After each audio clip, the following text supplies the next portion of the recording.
Story 1. I still remember the exact sound my apron strings made when I pulled them loose. That soft whisper of cotton against cotton. Funny how your brain latches onto the smallest details when your entire life is about to change. My name is Maya Castillo, and for 3 years, 7 months, and 11 days, I was the head chef at Bellamy's on Michigan Avenue, one of the top-rated restaurants in Chicago. I built that menu from nothing. I trained that crew from a bunch of green culinary school kids into a machine that could push 400 covers on a Saturday night without breaking a sweat. And on a Friday in October, I walked out of that kitchen and never looked back. Let me tell you why. The owner was a man named Richard Bellamy. Rich, as he insisted everyone call him, though nobody on the line did. We called him other things. Rich inherited the restaurant from his father, who'd actually been a decent chef back in the 80s. Rich himself couldn't cook an egg without consulting YouTube. But he had the money, the real estate, and the name on the liquor license. So he walked around that kitchen like he was Gordon Ramsay reincarnated, touching things he shouldn't touch, tasting sauces he couldn't identify and offering, suggestions that were really demands wrapped in a smile that never reached his eyes. For the first year, I managed him. That's what you learn as a head chef. Half the job is cooking, and the other half is managing the ego of whoever signs your checks. I'd nod when he told me the risotto needed more cream. I'd smile when he rearranged the plate presentation based on something he saw on Instagram. I'd quietly fix everything after he left the kitchen, and the food that went out to the dining room was mine. Always mine. But Rich had been getting worse. A lot worse. He'd started showing up during service, not just before or after. He'd stand behind the pass and contradict my calls. He'd pull dishes off the line and send them back for reasons he couldn't articulate beyond "it doesn't feel right."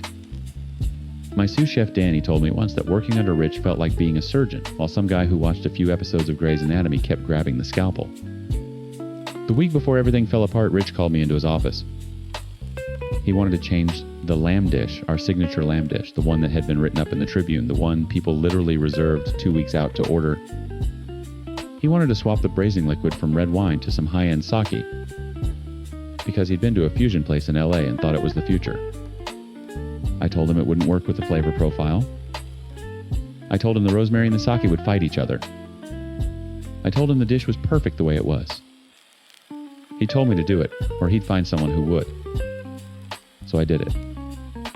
Against every instinct in my body, I reformulated the dish. I spent 3 days trying to make sake work with a Mediterranean lamb preparation, and honestly, I got it to a place that was acceptable.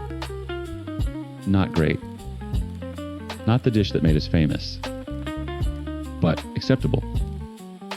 That Friday, Rich had invited every food critic and influencer he could get his hands on. 12 of them seated at a long table right in the center of the dining room. He called it a showcase dinner. What it really was Rich trying to prove that Bellamy's was his vision, his genius, his restaurant. He'd been reading his own press clippings, press that quoted me by name, and it was eating him alive that people associated the food with me instead of him. Service started at 6. By 6:30, we were already in the weeds. The regular Friday crowd was packed in, plus the critic table ordering the full tasting menu, plus a private party of 20 in the back room that Rich had booked without telling me. My line was stretched thin. Danny was running grill and sauté simultaneously. My pastry chef Elena was plating desserts while prepping appetizers. Everyone was working double. And then the lamb started going out. Table 7 sent it back. Then table 12. Then one of the critics flagged down a server and said politely but unmistakably that the lamb tasted confused. I watched through the pass window as Rich's face changed color. He stormed into the kitchen, and I knew in my bones what was about to happen. He didn't pull me aside. He didn't lower his voice. He stood in the middle of my kitchen during the hardest push of the night, with every single cook within earshot, and he said, "Maya, what the hell did you do to my lamb?" I looked at him. I said, "I made the changes you asked for, Rich." He laughed. Actually laughed. This short, ugly bark of a laugh. And then he said, "And I will remember these words until the day I die." He said, "I didn't tell you to ruin it, I told you to improve it. If you can't handle a simple adjustment without destroying a dish, maybe you're not the chef I thought you were." The kitchen went silent. Not quiet. Silent. The only sound was the hiss of butter in a pan that nobody was watching. I said, "Rich, you specifically told me to replace the red wine with sake. I have the email." He stepped closer. Close enough that I could smell his cologne, that expensive, suffocating cologne he bathed in. And he said loud enough for the servers in the hallway to hear, "You're replaceable, Maya. Every chef in this city would kill for your position. Maybe it's time I reminded you of that." Then he told me he was docking my pay for the wasted lamb. $400 for a dish he had ordered me to change. Something broke in me. Not dramatically, not like in the movies where someone screams or throws a pan. It was quieter than that. It was like a wire that had been holding everything together just snapped. Silently. Completely. I looked at Danny. He was standing at the grill, his jaw tight, his eyes locked on mine. I looked at Elena, who had tears running down her face, not from sadness, from rage. I looked at my line cooks, Miguel and Terry and James, who had followed me from my last restaurant because they believed in me. Every single one of them was watching. Waiting. I reached behind my back. I pulled the strings of my apron. That soft whisper of cotton. I folded it once, set it on the pass, and I said, "Then replace me." Rich blinked. For the first time in 3 years, the man had nothing to say. I walked toward the back door. And behind me, I heard the most beautiful sound I've ever heard in a professional kitchen. One by one, aprons hitting stainless steel. Danny's first. Then Elena's. Then Miguel, Terry, James. The dishwasher, Carlos, who Rich had threatened to fire just last week for taking a bathroom break during service. Even Sarah, the new extern who had only been with us for 2 months. Every single person in that kitchen untied their apron and walked out behind me. We pushed through the back door into the alley, and the cold October air hit my face and I started shaking. Not from the cold. From the adrenaline. From the terror of what I'd just done. From the freedom of it. Danny put his hand on my shoulder and said, "That was 3 years overdue." Elena was already on her phone. "My cousin's got a space in Pilsen," she said. "Commercial kitchen, month-to-month lease." I didn't answer. I just stood there in that alley listening. Because if you were quiet enough, you could hear it through the walls. The sound of 200 tickets printing with nobody to cook them. The sound of servers pushing through the kitchen doors and finding nothing but empty stations and cooling burners. The sound of a man who called me replaceable discovering in real time in front of every food critic in Chicago that he couldn't replace a single one of us. Rich tried to cook. I heard about it later from one of the servers who stayed. He actually put on an apron and tried to work the line himself. He burned the first 3 orders. He sent out raw chicken to table 9. A critic from the Sun-Times live tweeted the entire meltdown. By 9 o'clock, Rich was standing in an empty kitchen, the dining room half cleared his showcase dinner in ruins, and the hashtag Bellamy's burnout was trending in Chicago. The restaurant closed permanently 6 weeks later. As for me, Elena's cousin's space in Pilsen turned out to be perfect. We opened 4 months later. Small place, 30 seats, open kitchen. I named it Apron. Danny runs the line. Elena does pastry. Miguel, Terry, James, Carlos, every single person who walked out with me that night has a station and an equity stake. The Tribune reviewed us 3 months in. 4 stars. The critic wrote Chef Castillo's lamb, braised in red wine as God intended, is worth the trip alone. Rich never called. Never apologized. Last I heard, he was trying to open a fast casual concept in the suburbs. I think about that night sometimes, standing in that alley, shaking, terrified, with nothing but my crew and the cold air and the faint sound of a man's empire collapsing under the weight of his own ego.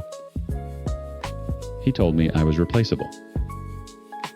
Turns out the only thing that was replaceable was him.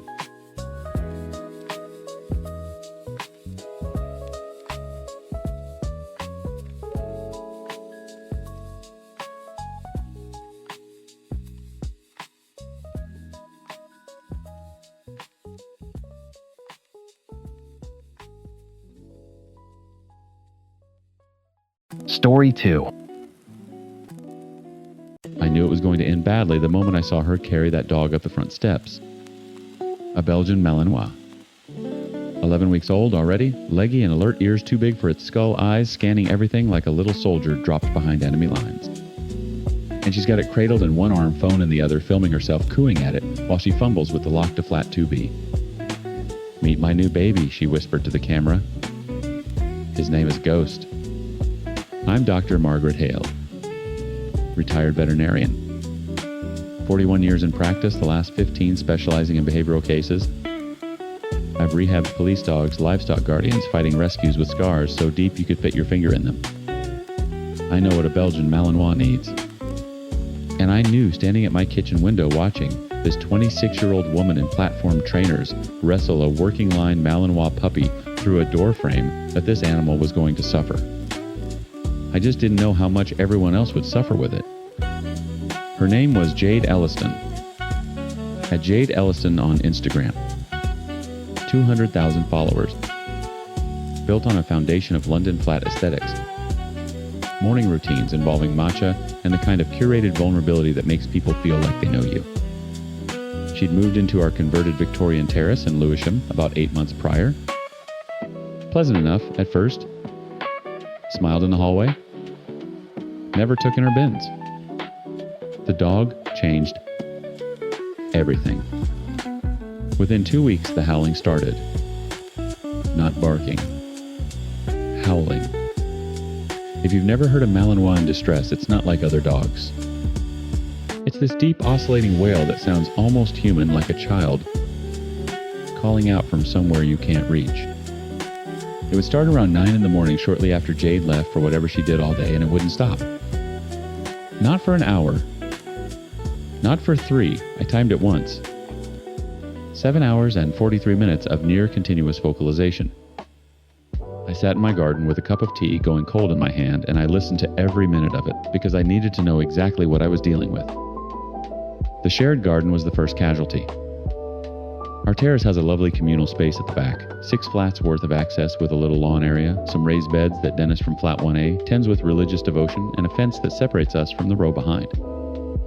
Jade started letting Ghost out there unsupervised.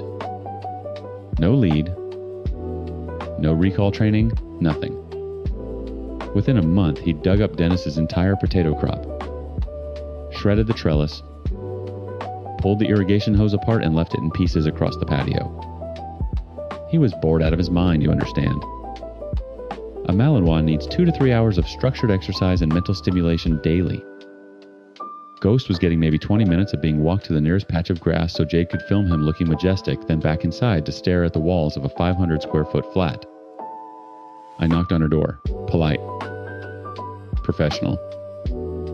I introduced myself, mentioned my background, and said I'd noticed the dog seemed to be struggling with some anxiety, and would she like some guidance on enrichment activities. She looked at me like I'd suggested her child was ugly. "He's fine," she said. "He's just settling in." Then she closed the door. The next incident was the cat. The Patels in flat 3A have 2 children, Priya, who's 9, and Arun, who's 6. They also had a tabby cat named Biscuit, who'd been part of their family since before Priya was born.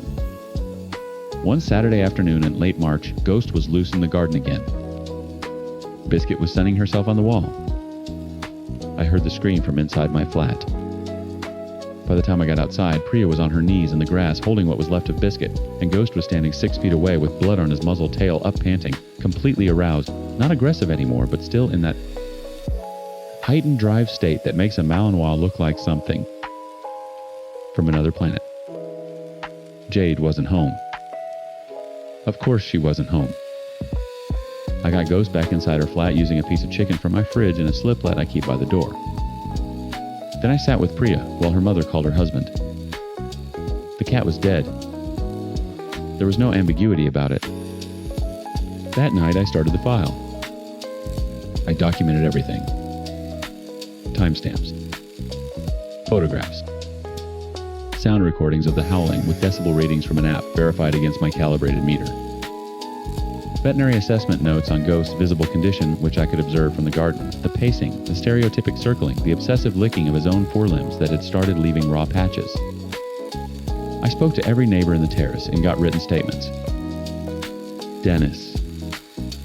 The Patels.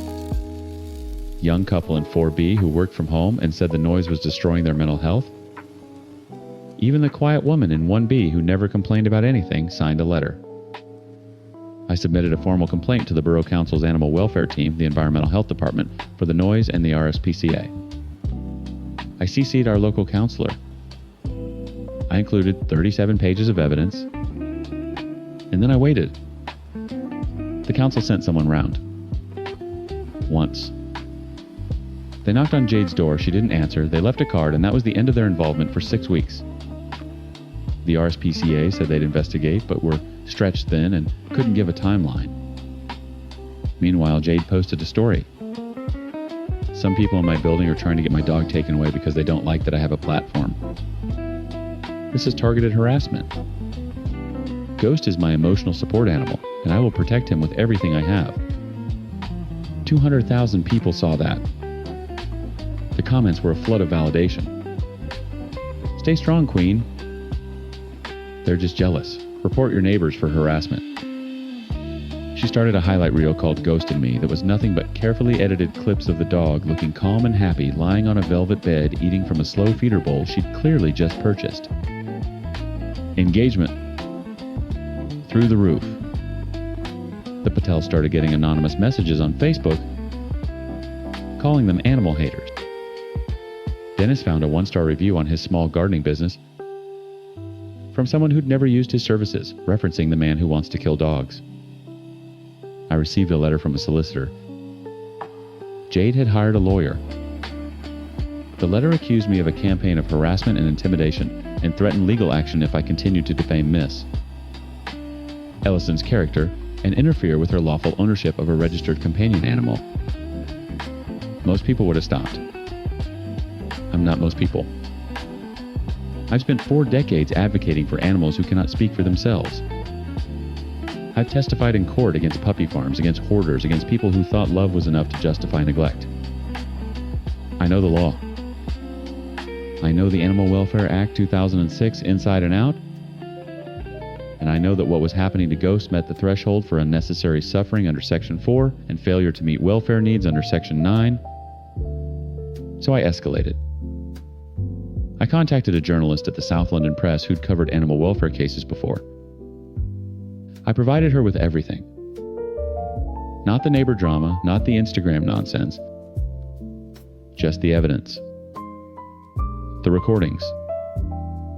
The behavioral assessment. The photographs of Ghost's self-inflicted wounds. The veterinary opinion letters I'd solicited from 2 former colleagues who reviewed my documentation. The article ran on a Tuesday morning. By Tuesday afternoon, the RSPCA had fast-tracked their investigation. By Wednesday, an inspector visited with police support and gained entry to the flat. What they found was worse than I'd documented from the outside. Ghost had destroyed the flat, plaster torn from walls, door frames chewed to splinters. Feces in every room because he'd been left so long he couldn't hold it. And the dog himself, when the inspector assessed him, was underweight, hyperreactive, and had worn his canine teeth down from chewing on the metal crate Jade had started locking him in. They seized Ghost that day. Jade filmed the entire removal and posted it sobbing mascara running the full performance. They're taking my baby.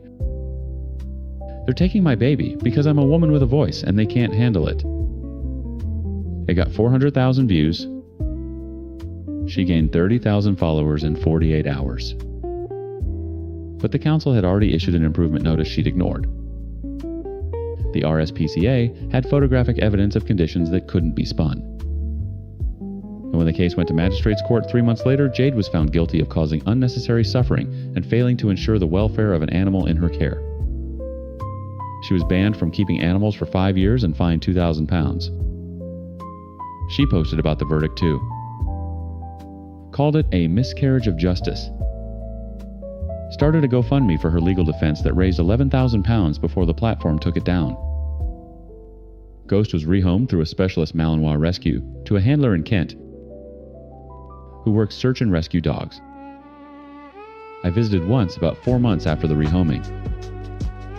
He was unrecognizable, muscled, bright-eyed, running a scent trail through woodland with his tail carving the air like a metronome, doing exactly what his genetics had been screaming at him to do his entire miserable life in that flat. The handler told me Ghost had taken to the work like he'd been born for it. Because he had been. Jade still has her platform.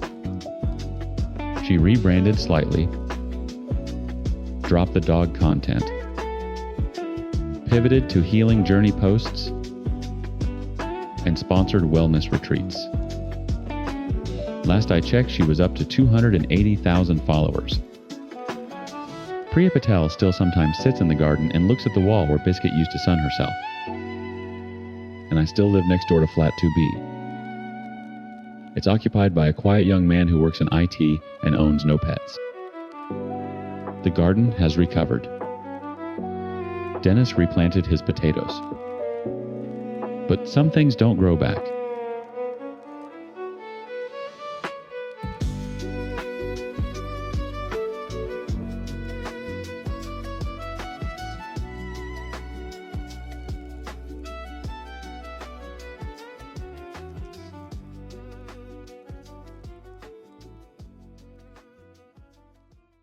Story 3. I found the spreadsheet on a Tuesday. Not because I went looking for it. Because someone slid it under my keyboard like a confession they couldn't carry anymore. Let me back up. My name is Dana Woodfield, and for 6 years I was the HR director at Vectral Systems, a mid-sized tech firm in Chicago's West Loop. Good company, good people. Or at least that's what I told myself every morning when I badged through the glass doors on the 14th floor. I believed in that place the way you believe in a friend who's never let you down. And then I became the person who let everyone else down because I thought the truth would set us free. It didn't. The truth burned the building to the ground. It started with a proposal I'd been drafting for months. Salary, transparency, full company-wide pay band visibility. I'd read the research, attended the conferences, built the slide deck. Every metric pointed the same direction: transparent pay structures, reduce turnover, improve morale, close equity gaps. I wasn't trying to be a revolutionary, I was trying to be competent. I pitched it to our CEO, Marcus Chen, on a Thursday afternoon in his corner office. Marcus was the kind of founder people described as brilliant but reasonable. 43 Stanford MBA, ran his first startup out of a dorm, sold it for 8 figures. He listened to my pitch with his hands steepled, nodding slowly. When I finished, he said, "Let's do it." Just like that. No pushback, no hesitation. I remember thinking how lucky I was to work for someone who actually cared about doing the right thing. The policy rolled out on a Monday. By Wednesday, my inbox had 17 emails with the same subject line, worded slightly differently each time, but all asking the same question. Why do Jake Hessler, Ryan Moody, and Chris Tran make $187,000 when Lisa Chang, Priya Mukherjee, and Kayla Robinson make $98,000? Same titles, same tenure, same performance ratings. In some cases, the women had better performance ratings, and the men were earning nearly double. I stared at those numbers for a long time. Then I pulled the original offer letters. The gap wasn't a rounding error or a market adjustment. It was structural. It had been baked in from the beginning, compounding year after year through raises pegged to base salary. Someone had decided at some point that these 3 men were worth more. And nobody had ever questioned it because nobody had ever seen the numbers side by side. Until I made sure they could. I went back to Marcus. This time, the steepled hands were gone. He was leaning back in his chair, jaw tight, phone face down on the desk. "Dana, we need to manage this carefully," he said. I told him I agreed. I told him we should commission an immediate pay equity audit and begin remediation. He nodded again, but this time the nod meant something different. It meant, "I hear you and I'm going to do the opposite." Within 48 hours, Marcus hired an outside law firm, not to fix the pay gap, to contain the conversation. The first thing they did was send a company-wide memo reminding employees of their confidentiality obligations under existing NDAs. The language was clinical, but the message was a fist wrapped in silk. "Talk about these numbers outside this building and we will end your career." The second thing they did was come for me. Not directly. Marcus didn't fire me. That would have been too clean, too actionable. Instead, I was restructured out of the Salary Transparency Initiative and reassigned to oversee the company's wellness program. Yoga schedules and meditation app subscriptions. I went from shaping compensation policy to ordering fruit baskets. But the real damage wasn't happening to me. It was happening to the people who trusted me. Lisa Chang was the first to speak up publicly.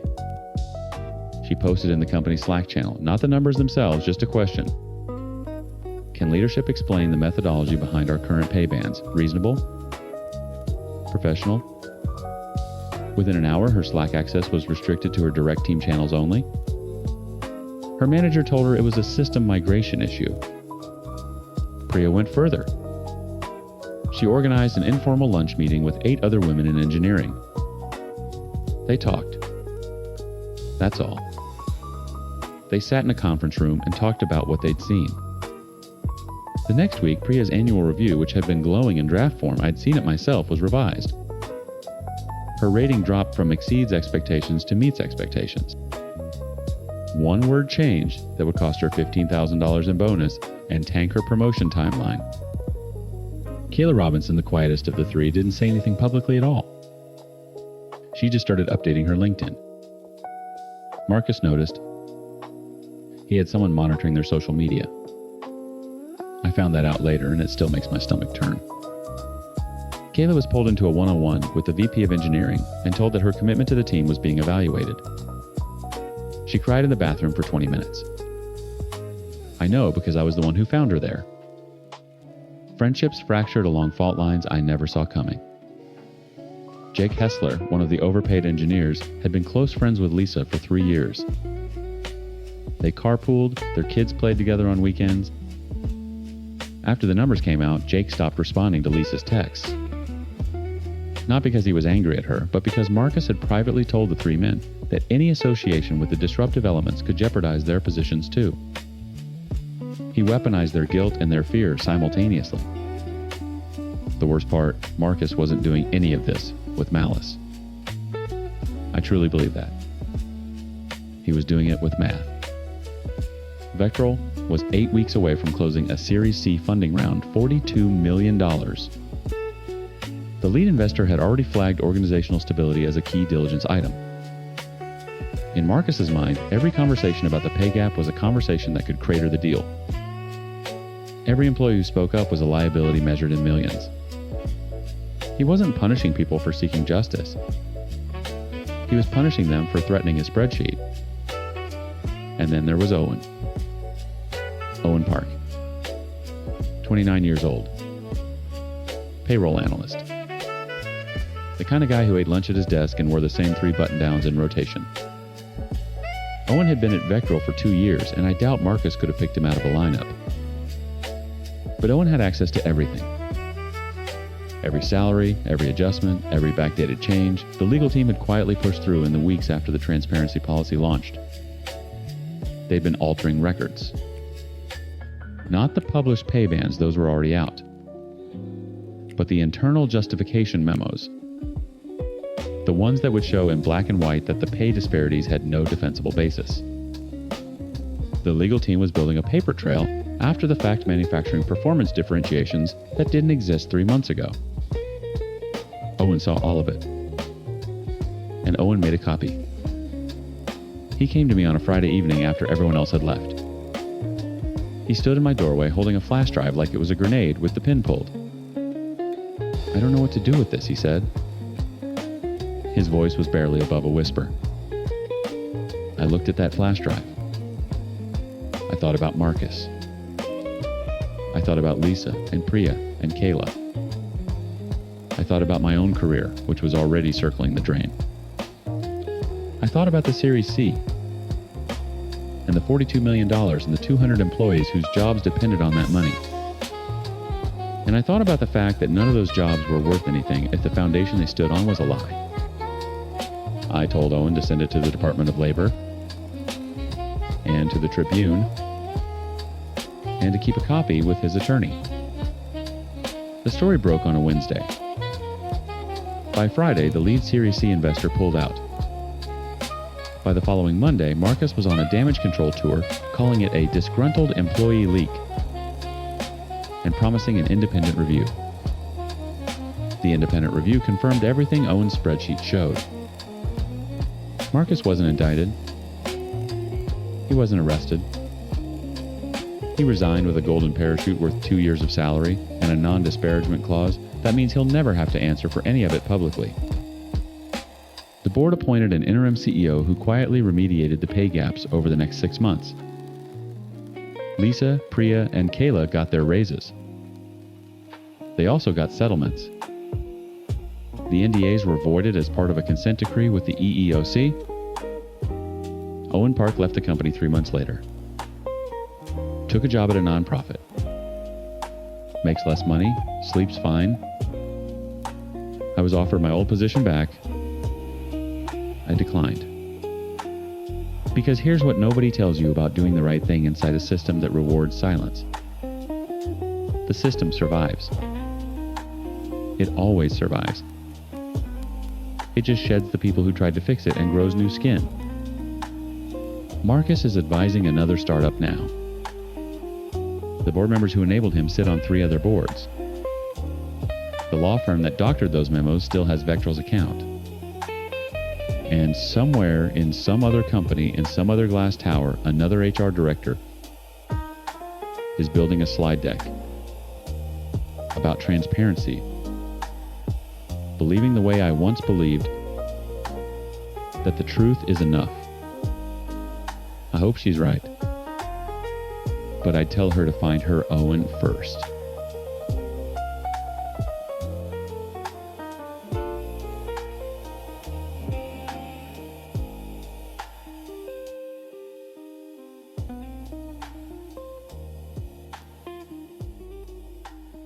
Story 4.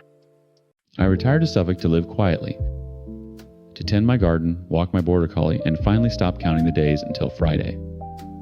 After 31 years as a hospital administrator in London, I thought I'd earned the right to a slow life. I was wrong. Because within 18 months of moving to Bramfield, I found myself in the ugliest fight of my life, not against a corporation, not against a government body, but against a 26-year-old dog walker with 3,000 Instagram followers and a smile that could disarm anyone. Anyone except me. Her name was Gemma Holt. She ran a little business called Pause and Wander, and when I first moved to the village, no fewer than 4 neighbors recommended her. "Oh, you must use Gemma," they'd say, like they were sharing the name of a miracle worker. She was pretty energetic, always photographed mid-laugh with a cluster of happy dogs around her. Her social media was a highlight reel of muddy paws, autumn leaves, and captions, like another epic adventure with my furry best friends. She charged £12 per walk, which seemed reasonable. She had availability on Tuesdays and Thursdays, which suited me because those were the days I volunteered at the village library. So I signed Fergus up, my 9-year-old border collie, my companion, the only living thing that had made the move from London with me. And I handed him over to her like it was nothing. For the first few weeks, everything seemed fine. Gemma would collect Fergus at 10:30, bring him back around noon, and he'd seem tired but content. She'd send me a photo each time, Fergus in a field, Fergus by the river, Fergus with his tongue out. I'd reply with a thank you and a smiley face. I had no reason to doubt her. But then things started to change. Slowly. So slowly, I almost didn't notice. Fergus began losing weight, Not dramatically at first, just a slight thinning around his ribs that I attributed to the colder weather and maybe a change in his metabolism. He was 9 after all. Dogs age. But then his energy dropped. He stopped greeting me at the door. He'd lie in his bed and just stare at the wall, and when I put his dinner down, he'd eat like he hadn't seen food in days. Frantic, gulping, almost panicked eating. I took him to the vet. Our local vet, Sarah Marsh, ran blood tests and did a full examination. She told me Fergus was underweight, mildly dehydrated, and showing signs of chronic stress. She asked me if anything had changed in his routine. I mentioned Gemma.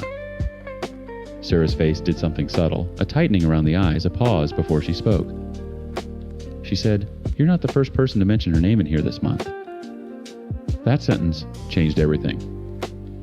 Sarah couldn't tell me specifics about other clients' veterinary confidentiality, but she told me enough. She said she'd seen a pattern. Dogs coming in lethargic, underweight, with anxiety behaviors. Dogs whose owners all used the same walker. She urged me to look into what was actually happening during those walks. So I did. I bought a small GPS tracker and clipped it to Fergus's collar. I also set up a camera inside my hallway to record the handoff when Gemma brought him home. And then I waited. The GPS data from the first tracked walk made my stomach turn. Gemma had picked Fergus up at 10:30 as usual. According to the tracker, she drove to a property on the outskirts of Halesworth, a rented cottage with a fenced back garden. Fergus stayed at that location for the entire duration of the walk. He didn't move more than 30 meters in 90 minutes. She hadn't walked him at all. She dumped him in a garden. When I checked her Instagram that evening, there was a new post.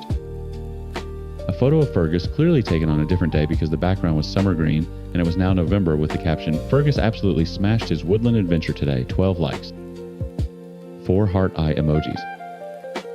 A comment from one of my neighbors saying, "He's so lucky to have you, Jim." I tracked 3 more walks. Same pattern every time.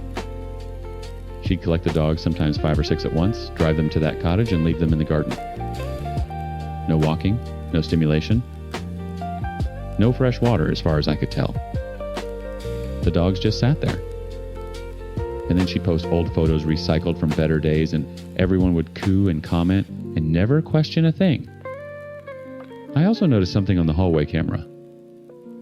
When Gemma brought Fergus back, she never had treats or a lead bag or any of the usual gear you'd expect from someone who'd just done a proper walk.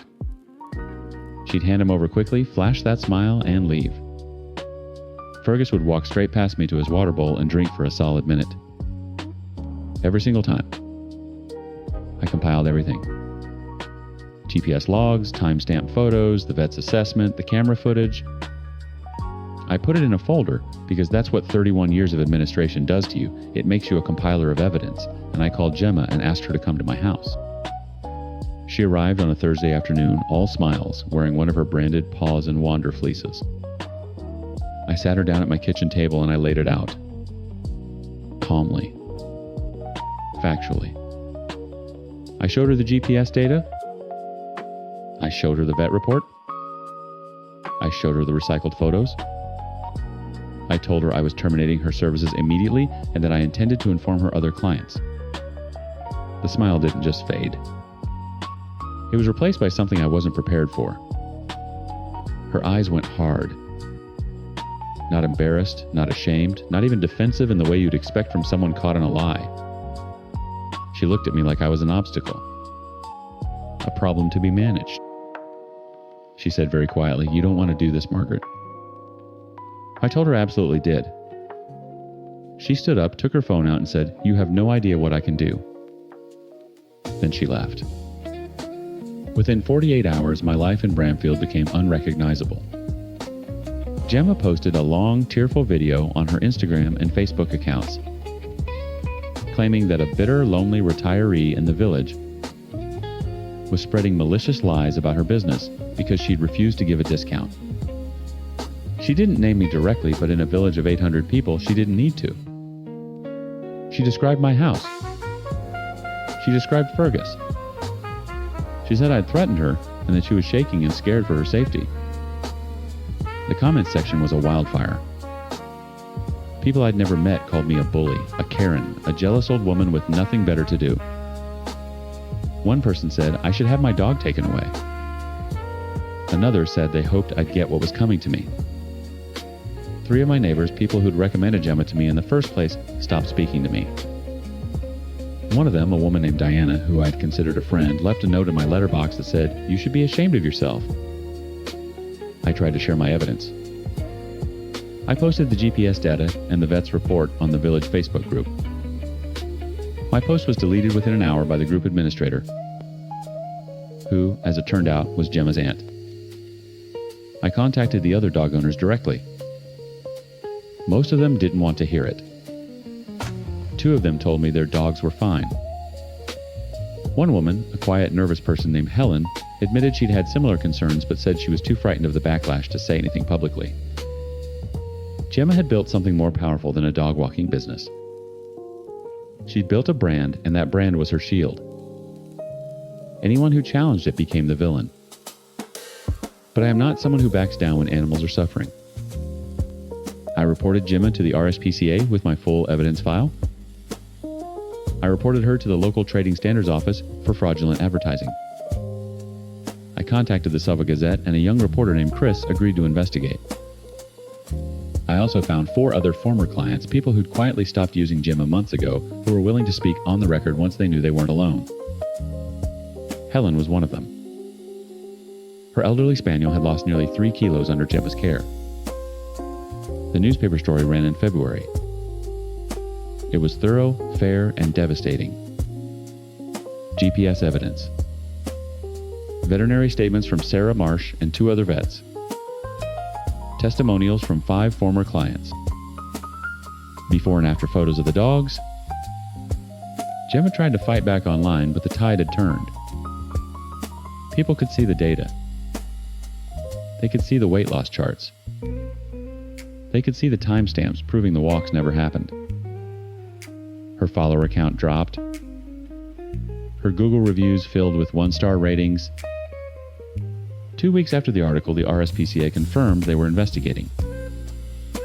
A month after that, Pause and Wander quietly disappeared. The Instagram went private, then was deleted entirely. Gemma moved out of the cottage, and last I heard, relocated to Norwich. No charges were filed. That still bothers me. She took money from dozens of people for a service she never provided, and she neglected animals who couldn't speak for themselves, and the system let her walk away.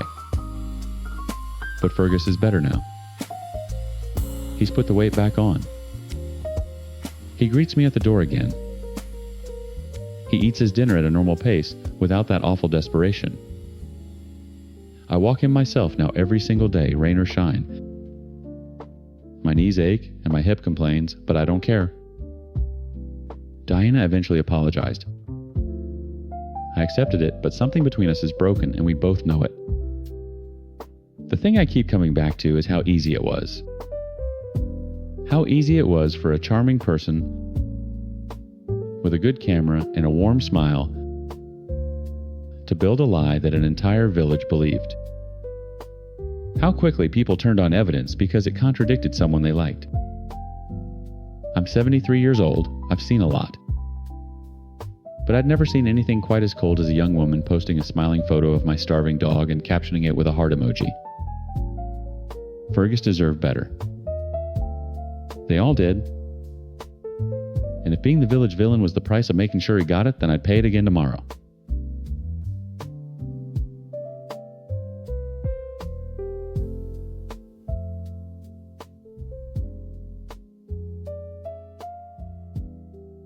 Story 5. I knew something was wrong the first time I noticed my towel. Not missing, not on the floor, just moved. Shifted maybe 6 inches to the left on the rack. Folded differently than how I fold things. I fold in thirds. Always have. It's a nurse thing. You do everything the same way every time, so your hands remember what to do when your brain is too tired to think. That towel was folded in half. And I lived alone. This was last October in a basement apartment in northeast Portland. One of those old converted houses where the landlord lives upstairs and you share a front walkway and pretend that's not weird. My landlord was a man named Gerald Tate, 62 years old, deacon at Mount Olive Baptist Church. The kind of man who waved at every neighbor who brought cookies to the block party, who called every woman under 40 sweetheart in a way that was supposed to feel fatherly. I've been renting from him for about 8 months when the towel started moving. The first few times I told myself I was being paranoid. I worked 12-hour night shifts in the ICU at Legacy Emmanuel. I come home at 7:30 in the morning with my brain running on caffeine fumes and muscle memory. Maybe I was misremembering. Maybe I had folded it differently. Maybe the cat bumped it. I don't have a cat. But I kept telling myself stories like that because the alternative was something I didn't want to think about. Then, it got worse. Little things. A kitchen drawer left slightly open. The comforter on my bed smoothed out in a way I never smooth it. A faint smell in my bedroom that wasn't mine, something like aftershave and old wood. I started taking photos of my apartment before I left for work.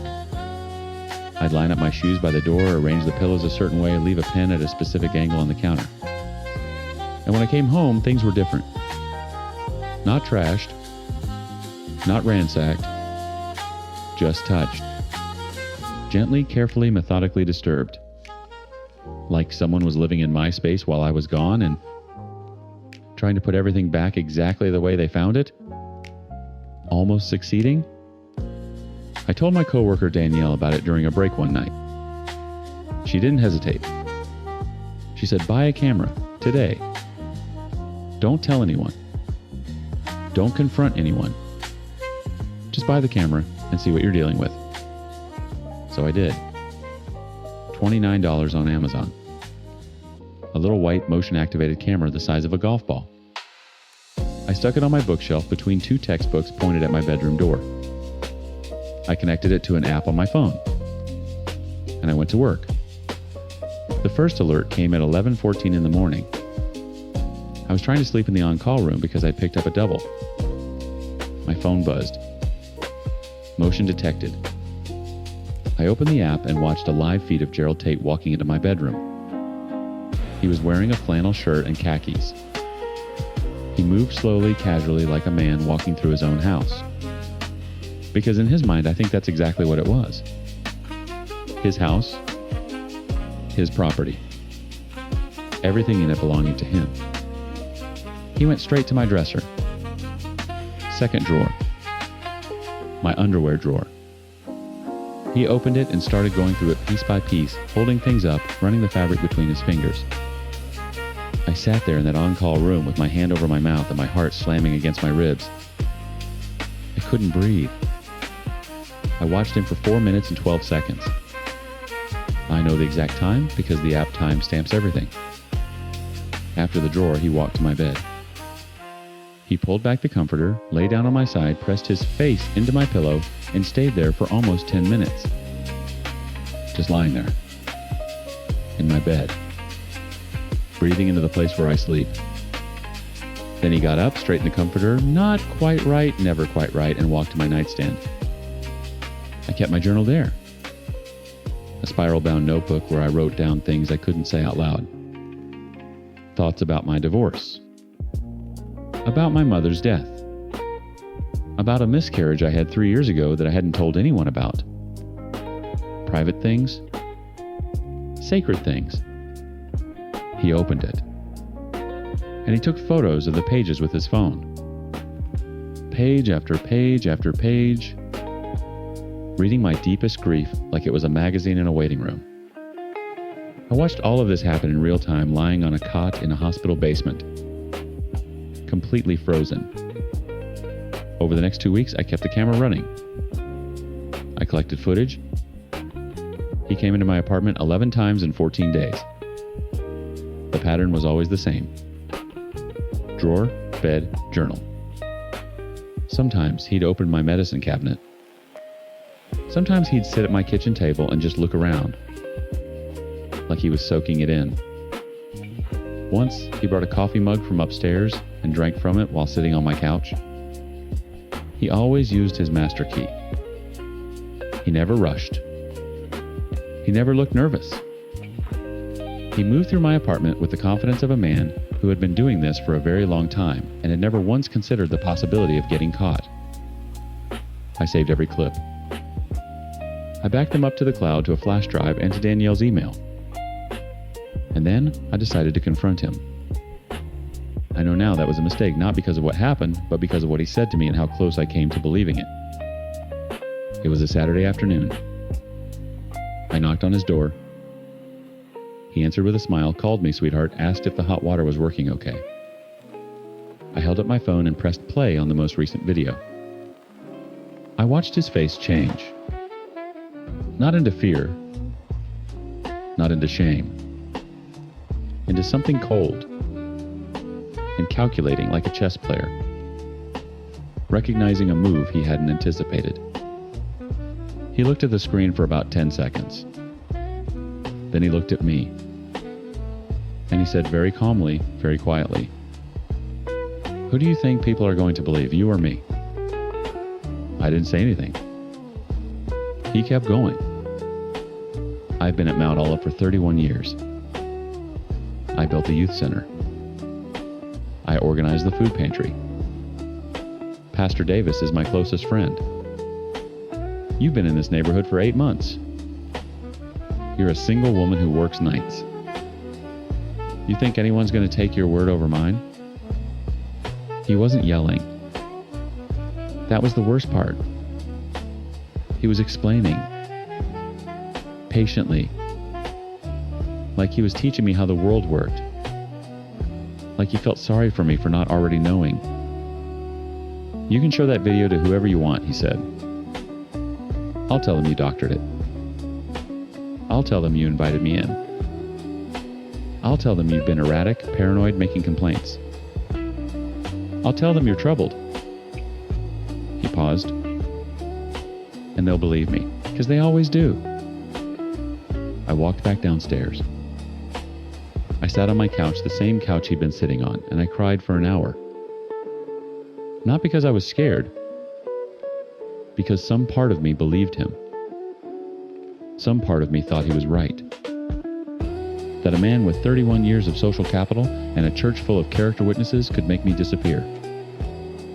That my word, my evidence, my violation would just evaporate against the weight of his reputation.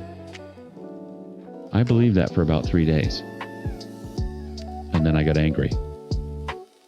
I called KATU News on a Tuesday morning. I spoke to a reporter named Michelle Acevedo. I told her everything. I sent her the footage. I sent her the timestamps, the backups, the pattern. She called me back within 2 hours and said, "We want to run this." The story aired on a Thursday evening. They blurred my face but used my voice. They showed clips from the camera, Gerald entering Gerald in my drawer, Gerald in my bed. They showed the exterior of the house. They named him. By Friday morning, 2 other former tenants had contacted the station. Both women. Both described the same things. Moved belongings, strange smells, a feeling of being watched that they could never prove. One of them had lived there 6 years before me. Gerald was arrested the following week. Unlawful entry. Stalking. Invasion of privacy.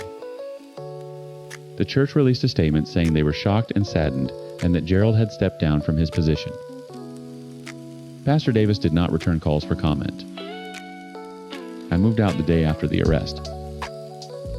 I didn't take the bed, I didn't take the pillows, I didn't take anything he touched, which meant I left with about half of what I own.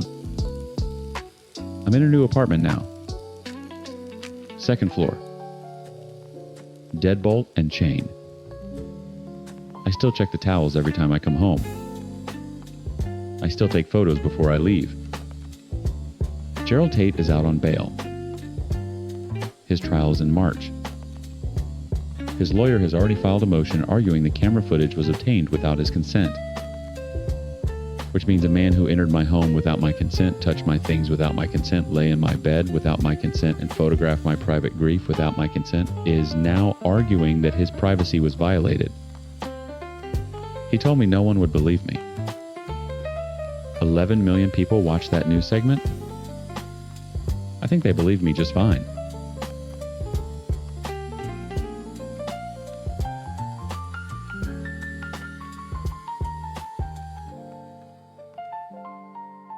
Story 6. I sorted letters for 17 years. That's what I did. 6 days a week, I stood at my station in the Royal Mail Depot in Headingley, and I sorted letters into slots. I didn't bother anyone. I didn't ask anyone for anything. I ate my lunch alone in the break room. I walked home the same route every night, and I slept in the same one-bedroom flat I'd rented since I was 23. That was my life. Small, invisible, mine. And then my father died, and I found out he'd left me everything. And my sister decided to destroy me for it. My name is Colin Price. I'm 41 years old. I haven't spoken to my father, Gerald Price, since I was 19. He threw me out after I dropped out of sixth form. Called me a waste. Said I'd amount to nothing. My older sister Denise stayed. She was always his favorite, sharper, louder, more like him. She moved back into the family home in Roundhay when Dad's health started failing about 8 years ago. She cooked for him, drove him to appointments, managed his medications. I won't pretend she didn't sacrifice for that. She did. But what she did to me afterward, that wasn't sacrifice. That was theft, dressed up as grief. I got the call from a solicitor's office in Leeds City Center on a Tuesday afternoon. A woman named Mrs.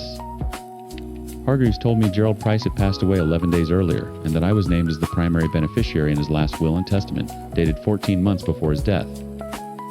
He'd left me a portfolio of 6 rental properties across Leeds and Bradford, collectively valued at approximately £2.3 million. I actually laughed.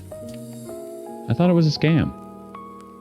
I told her I'd call her back, and then I sat in my bed for an hour staring at the wall. Denise had been left a monthly pension from one of Dad's private accounts. Comfortable, but modest. Maybe $1,800 a month. The will was specific. It was clear. And it had been drafted by a different solicitor than the one Denise had been using for years. I didn't hear from Denise for 2 weeks after the funeral I wasn't invited to. Then she rang me. Her voice was calm. Too calm. She said, "Colin, we need to talk about Dad's will. There's been a mistake." I told her I didn't think there had been. She said, "You haven't spoken to him in 20 years. You think he'd leave you everything." I said I didn't know what he'd think. I barely knew him. But the solicitor confirmed it was legitimate. That's when her voice changed. She said, "I'm not going to let you steal what I earned, Colin. I'll fight this." And she hung up.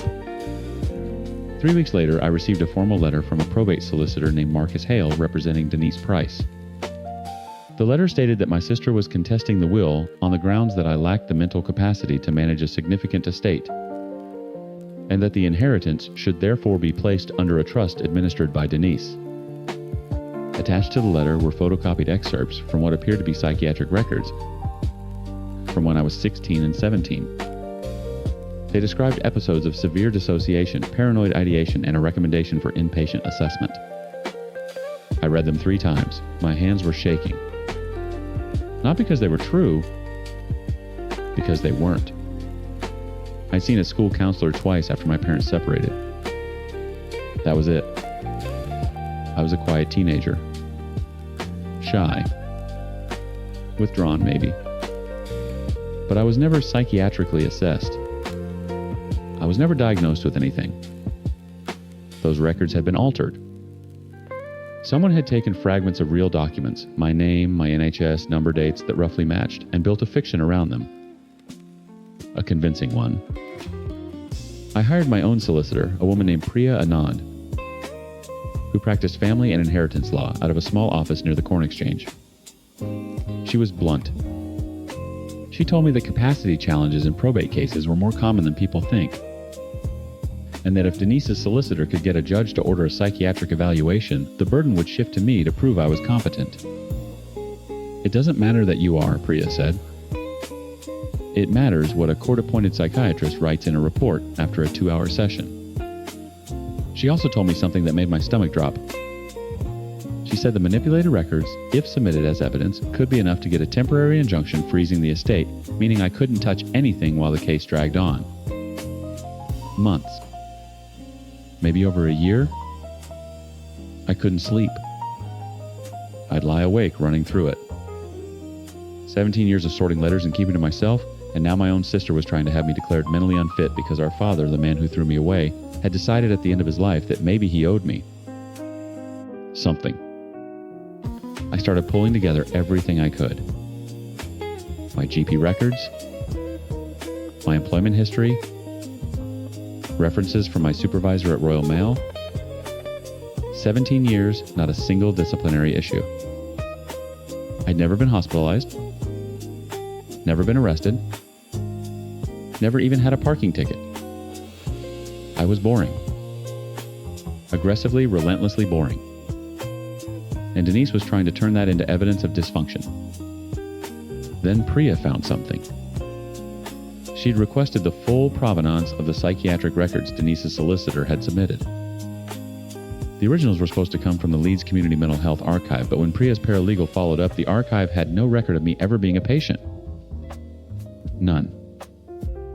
The documents Denise submitted had formatting inconsistencies, a letterhead from a clinic that didn't exist until 2004, referencing appointments, supposedly from 2001. Someone had fabricated them. Badly if you knew where to look. But well enough to fool a court clerk on first pass. Priya filed an immediate objection and requested a forensic document examination. The court granted it within a week. But that wasn't the real discovery. The real discovery came when I started looking at the properties themselves. Priya had advised me to get an independent valuation of the portfolio, so I hired a surveyor. When he went to inspect the first property, a terraced house in Hare Hills that should have been generating rental income, he called me and said, "Colin, this property isn't in your father's name anymore." I said that was impossible. He sent me the land registry entry. The property had been transferred to Denise Price 7 months before my father died. I checked the second property. Same thing. Transferred to Denise 8 months prior. The third, 5 months prior. Of the 6 properties in the portfolio, 4 had already been transferred into Denise's name, while my father was still alive during the period when she was his sole caregiver, when his dementia was progressing, when she had power of attorney. She hadn't just been contesting the will. She'd been looting the estate for nearly a year before he died. The will left me everything, but she'd already made sure everything was hollowed out. The capacity challenge wasn't even her real strategy, it was a smokescreen. A delay tactic. Something to keep me tied up in court while she quietly consolidated ownership of property she'd stolen from a dying man. I sat in Priya's office when she laid it all out. I didn't cry. I didn't shout. I just felt this cold, heavy thing settle in my chest. My sister had watched our father deteriorate, had spooned food into his mouth and changed his sheets.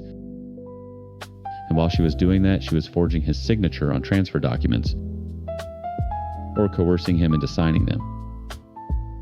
Either way, it was fraud. Either way, it was elder abuse. And when the will revealed that Dad had tried in his own flawed and too late way to make things right with me, Denise decided to bury me too.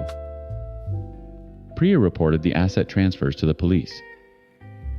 She filed a formal complaint with the Solicitor's Regulation Authority against Marcus Hale for submitting fabricated medical evidence. She applied to the court to have the property transfers reversed on the grounds of undue influence and lack of capacity. Dad's capacity this time, not mine. The forensic document examiner confirmed the psychiatric records were fraudulent. The metadata on the digital copies showed they'd been created on a home computer registered to Denise's address 8 days after the will was read. The capacity challenge against me was thrown out. The judge didn't just dismiss it, she referred the matter for potential prosecution. Marcus Hale withdrew as Denise's solicitor within 48 hours. The police opened a formal investigation into the property transfers. Denise was interviewed under caution. I'm told she cried. I'm told she said she'd earned it, that she'd given up her life for him.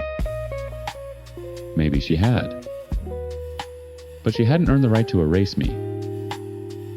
The last time I saw Denise was outside the county court 3 months ago. She was standing by a taxi, thinner than I remembered, smoking a cigarette with shaking hands. She looked at me and said, "He never loved either of us, you know." I didn't answer. I just walked past her into the building to sign the papers that put the properties back where they belonged. I still sort letters. I go to work, I come home, I eat my dinner alone. The properties are managed by an agency now. The rent comes in, I could quit. I could move somewhere bigger.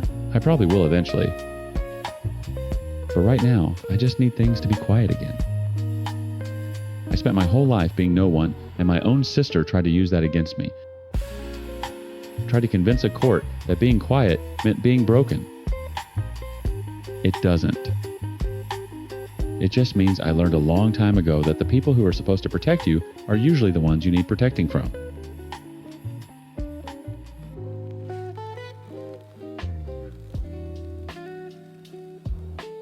Story 7. I know what you think of me. I'm the monster in this story, the girl who broke a good man's heart and then years later came back to shatter his family. I've read the comments, I've heard the whispers. I'm the villain. I get it.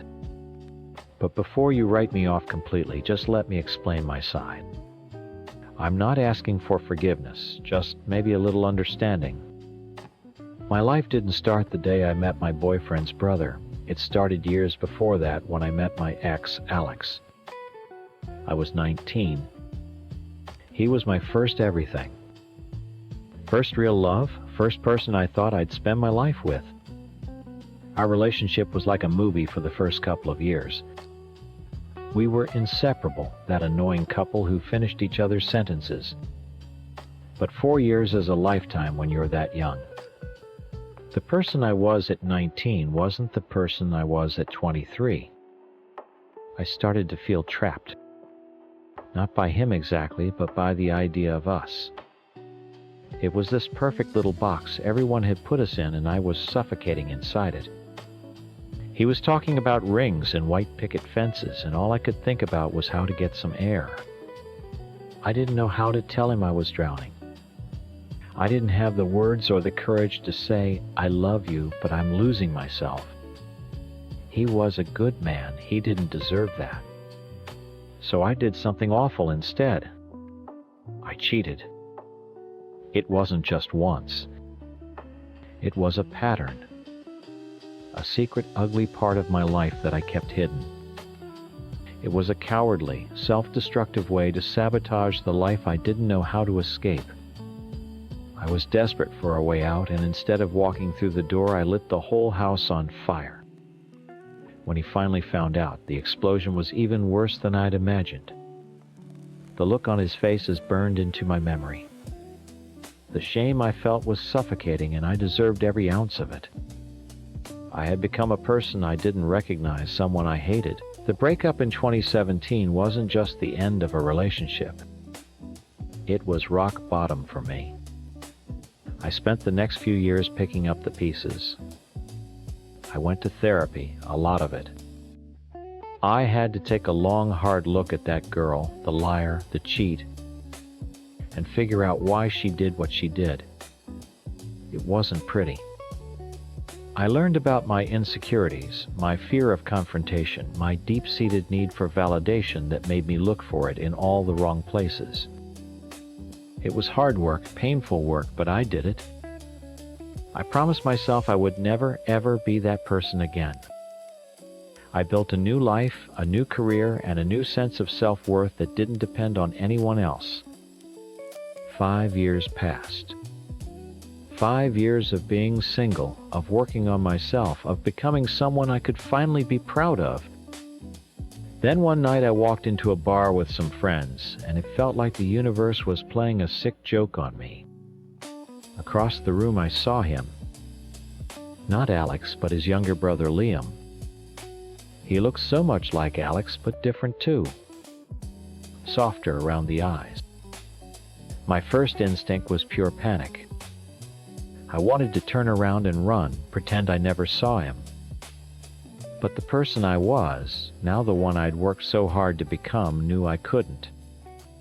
I owed their family an apology that was 5 years overdue. My hands were shaking as I walked over to him. My heart felt like it was going to beat out of my chest. I tapped him on the shoulder, and when he turned around, he recognized me instantly. The confusion on his face was obvious. Before he could say anything, I just let it all out. "Liam," I said, my voice trembling a little. "I'm so sorry. For everything. For what I did to Alex, for the pain I caused your family. There's no excuse for it, and I've lived with the shame of it every single day. I expected him to tell me to get lost. I expected anger, disgust.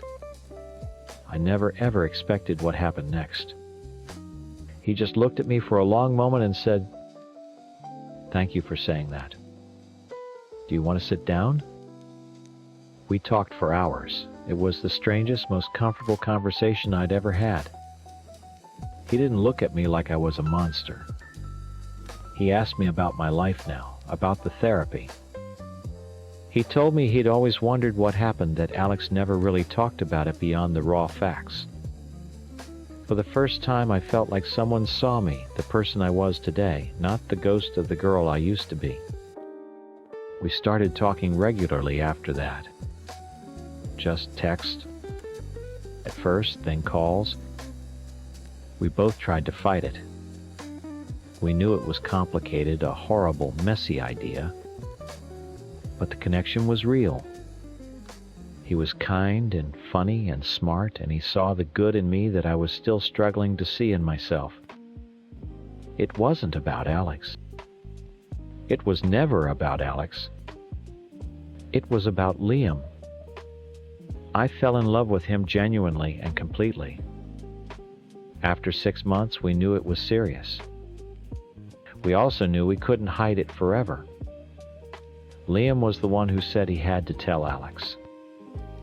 It was the only right way to do it. I was terrified. I knew it would be bad, but I held on to a tiny, stupid sliver of hope that maybe after all these years, Alex had moved on enough to see that I had changed. I was wrong. The phone call Liam made to his brother was a catastrophe. According to Liam, Alex went from 0 to 100 in seconds. All the work I'd done, all the progress I'd made was erased in his mind. I was the same manipulative snake I was at 23. He said I was doing this to hurt him, that I had targeted his brother as the ultimate act of revenge. He refused to believe that Liam and I could have genuine feelings for each other. The real fallout started when the holidays got closer. Liam's parents, who I've always adored, invited us for Thanksgiving. They wanted to keep the family together. But Alex gave them an ultimatum. If I was there, he wouldn't be. Suddenly, his parents were forced to choose between their sons. Liam's mom, Sarah, has been incredible. She's called me, talked to me, told me she believes people can change, and that she sees how happy Liam is. But she's being torn apart. The family is fracturing, and I'm the fault line. Liam is stuck in the middle, defending me to his brother and defending his brother to me. The guilt is eating me alive. I'm in love with this wonderful man, but our past is a poison that's seeping into everything, destroying the family he loves. A few days ago, Sarah called Liam. The stress was clear in her voice. She told him that she and his dad had been talking for days, trying to find a solution before Christmas became another battlefield. They had finally made a decision about how to handle things. Liam hung up the phone and walked into the living room, his face pale. He looked at me, his expression unreadable. "What is it?" I asked, my stomach twisting into a knot. He took a deep breath. "That was my mom," he said, his voice low. "She wants to meet you for lunch tomorrow. Just you and her." My heart dropped. Just me and her. This wasn't going to be a casual chat over coffee. This was an intervention, a summit, a verdict. All night I replayed every possible scenario in my head. Would she tell me to leave Liam? Would she ask me to skip the holidays indefinitely for the sake of peace? I barely slept, my mind racing with all the ways I could screw this up, all the ways I had already screwed this up. When I met her at the small Italian place she had chosen, my hands were so clammy I kept wiping them on my jeans under the table. Sarah looked tired, but she smiled warmly when I sat down.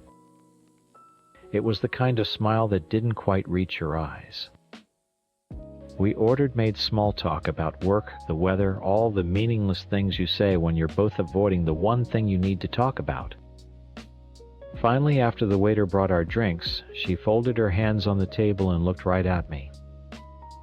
"I know this is difficult," she started, her voice soft but firm. "And I want you to know I see how happy you make Liam. I truly do. I believe people can change. And I believe you have." I felt a tear prick my eye, and I blinked it back furiously. "Thank you, Sarah. That means more than you know." But she continued, and I braced myself. "You have to understand what this looks like from Alex's side. He's not seeing the woman who has spent years in therapy. He's seeing the girl who broke him. And now that girl is with his brother. To him, it feels like a betrayal on two fronts. He feels like his family is choosing you over him." The weight of her words crushed me. "That's the last thing I ever wanted," I whispered. "I know," she said. "Which is why I think there's only one way this gets any better. He needs to see you. He needs to hear it from you. Face to face. I've talked to him. He's agreed to meet you tomorrow afternoon. Just the two of you." She reached across the table and put her hand on mine. It was trembling slightly. "Please. This is tearing my family apart. It's our last shot before Christmas." The thought of facing Alex sent a wave of pure terror through me. The phone call was bad enough. A face-to-face confrontation felt impossible. But looking at his mother, at the desperate hope in her eyes, I knew I had no choice. I had started this fire 5 years ago. I couldn't ask someone else to walk through the flames for me. I knotted my throat too tight to speak. The next day I sat in a quiet corner of a sterile coffee shop, feeling like I was waiting for an execution. My coffee was cold, untouched. I must have checked my phone a dozen times in 5 minutes. When the bell above the door chimed, I looked up, and there he was. Alex. He was thinner than I remembered, with shadows under his eyes I'd never seen before. The easy smile he always used to have was gone, replaced by a tight, hard line. He didn't say hello, just sat down opposite me. For a full minute we just sat in silence. The air was so thick with history and anger I could barely breathe. "What do you want?" he finally said, his voice cold and flat. "I wanted to apologize, Alex," I began, my own voice shaking. "In person! For what I did to you all those years ago. It was cruel and cowardly, and there's not a day that goes by that I don't regret the pain I caused you. I was a different person then. A broken person." He let out a short, bitter laugh. "A different person? It looks to me like you're doing the exact same thing. Finding the one person you know will hurt me the most and sinking your claws into them? Is this some kind of sick game for you? No, the word came out louder than I intended. No, it was never like that. I saw him at a bar by chance. I only went over to apologize for what I did to you. I never expected this. I tried to stop it. We both did. But I fell in love with him, Alex. It has nothing to do with you. Nothing to do with me, he shot back, leaning forward. His eyes were blazing now. You destroyed my ability to trust people. You made me question everything. And now you're sitting at my parents' dinner table. You're going to be in our family Christmas photo. How can it have times nothing, times to do with me? I had no answer for that. He was right. Every point was a dagger, and it was true. All I could do was sit there and take it. You have every right to hate me, I said quietly. I get it. I really do. I'm not asking you to forgive me. I'm not even asking you to like me. I'm just asking you to believe that I love your brother, and that I would never ever hurt him. The pain I'm causing your family right now is unbearable. If there was a way to love him without causing all this damage, I would take it. But there isn't. He stared at me, his jaw clenched. I could see the war going on behind his eyes, the old hurt, the new anger, the love for his brother. He was silent for a long time, just watching me, as if he was trying to see through all the layers and find the girl he used to know. Finally, he stood up. I'll never forgive you, he said, his voice rough with emotion. Don't ever expect me to. But my brother is a grown man. If this is what he wants. He trailed off, shaking his head.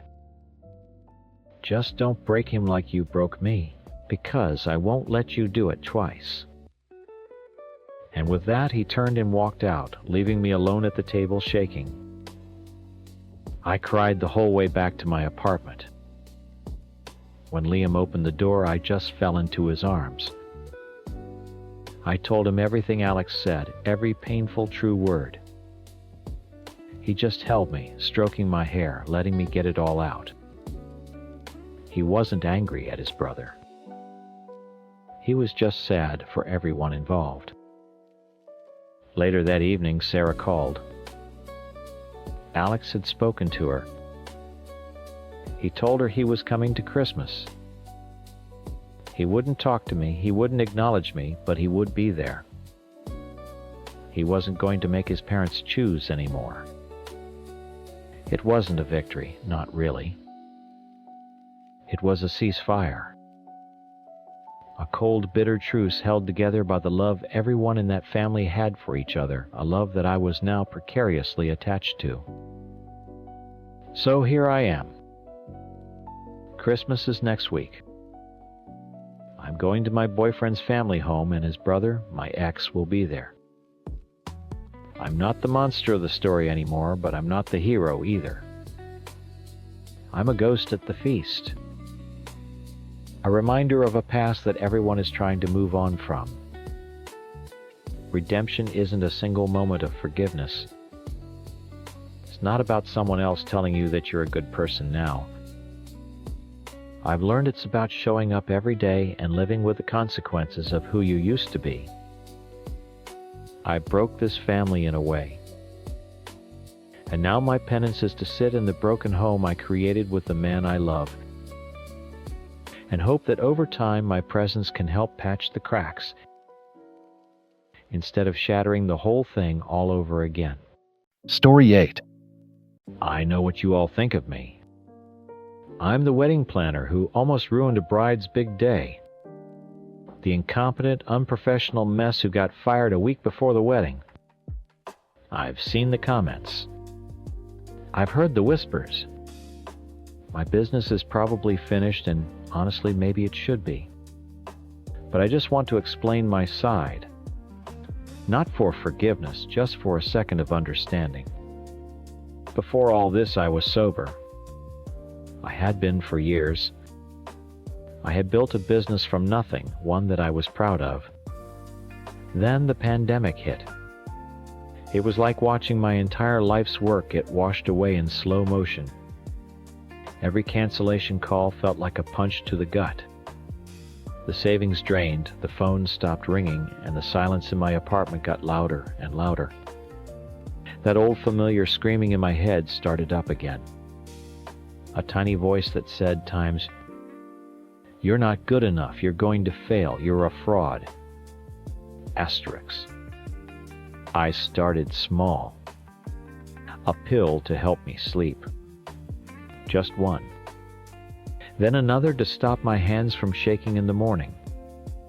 I told myself it was temporary. I was just managing the stress until things got back to normal. When this bride Sarah hired me, it felt like a lifeline. It was my first big wedding since the world fell apart. I needed it. Not just the money, but the feeling of being useful again. The feeling that I could still do this, that I hadn't completely lost my touch. We had the site meeting in June. Sarah was sweet, but you could tell her mind was a million miles away. Her sister had just gotten a terrible diagnosis, and she was carrying the weight of the world on her shoulders. Then the florist walked in. Let's call her Anna. Anna wasn't just a florist. She was a local legend, and she knew it. She walked into that venue like she owned it, talking down to the staff and making little comments about how she was squeezing us into her impossibly busy schedule. Every word out of her mouth made me feel smaller. She talked about her flowers like they were precious artifacts, about how her costs were non-negotiable, about how her art was perishable. I felt like I was back in high school, facing down the popular girl who had decided I wasn't cool enough. The old shame started creeping up my spine. When her proposal came in, it was insane.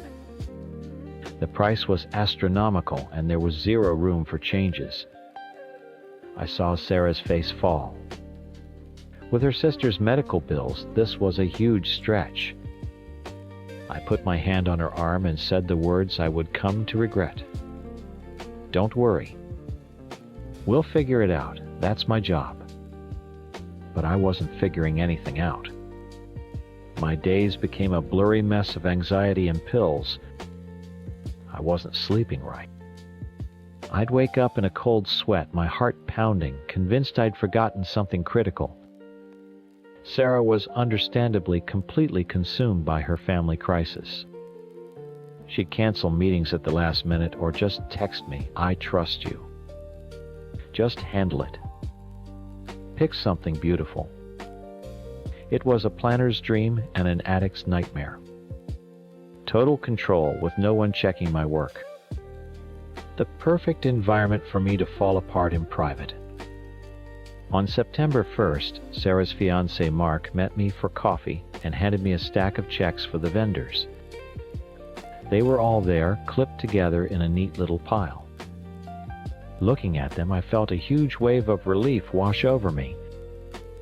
I can still fix this, I thought. I can pay everyone, get everything locked in, and pull this off. It was a second chance. I put the checks into the main pocket of my leather client binder, the one I take with me everywhere. I got home and started addressing the envelopes. The caterer, the DJ, the photographer, the venue, and then I got to the florist. I reached into the binder pocket and my fingers found nothing. Panic hit me like a physical blow. A cold, sharp dread that stole the air from my lungs. I emptied the binder, shaking it out. Nothing. I tore my office apart. I went through every file, every drawer, every pile of paper. I searched my car, pulling up the floor mats, digging under the seats. I went through my house like a tornado. The check was just gone. How do you call a bride who is sitting by her sister's hospital bed and tell her you lost a check for thousands of dollars? How do you admit that kind of screw-up? And more than that, how could I possibly call times Anna times I? Could already hear the condescending tone in her voice. See the look of disgust on her face. She already thought I was a joke. This would just prove it. So I did the worst thing possible. I did nothing. I told myself it would turn up, that I must have put it somewhere safe and just forgotten. When days passed and it didn't, I created a new plan. I'd wait for my next client payment to come in and I'd just pay her myself. I'd write a check from my own business account and no one would ever have to know. I could still fix this. I just needed a little more time. Anna started emailing. At first they were polite. Hi, just following up on the contract and deposit. I ignored them. Then they got a little more pointed. Hi, I need the deposit by the end of this week to hold your date. I let that one sit in my inbox, a glowing red mark of my failure. I was playing a stupid, desperate game of chicken, praying for a miracle. Every morning I woke up with a knot of dread in my stomach, and every night I took something to knock myself out so I wouldn't have to think about it. I was living on a knife's edge, and I knew it couldn't last. The wedding was getting closer and closer. My whole body was buzzing with a constant low-level panic. Then, exactly 1 week before the wedding, my phone lit up. It was a text from Sarah. My heart stopped. I knew before I even read it that it was over. Her message was simple. Hey, just spoke to Anna to confirm the flower delivery times. She said she was never booked. I think there's been a misunderstanding. Can we all hop on a quick Zoom call to sort it out? That text message sat on my screen, a glowing little bomb. My first thought was a stupid, childish one, times I can just not answer asterisk. I could throw my phone in the river and disappear.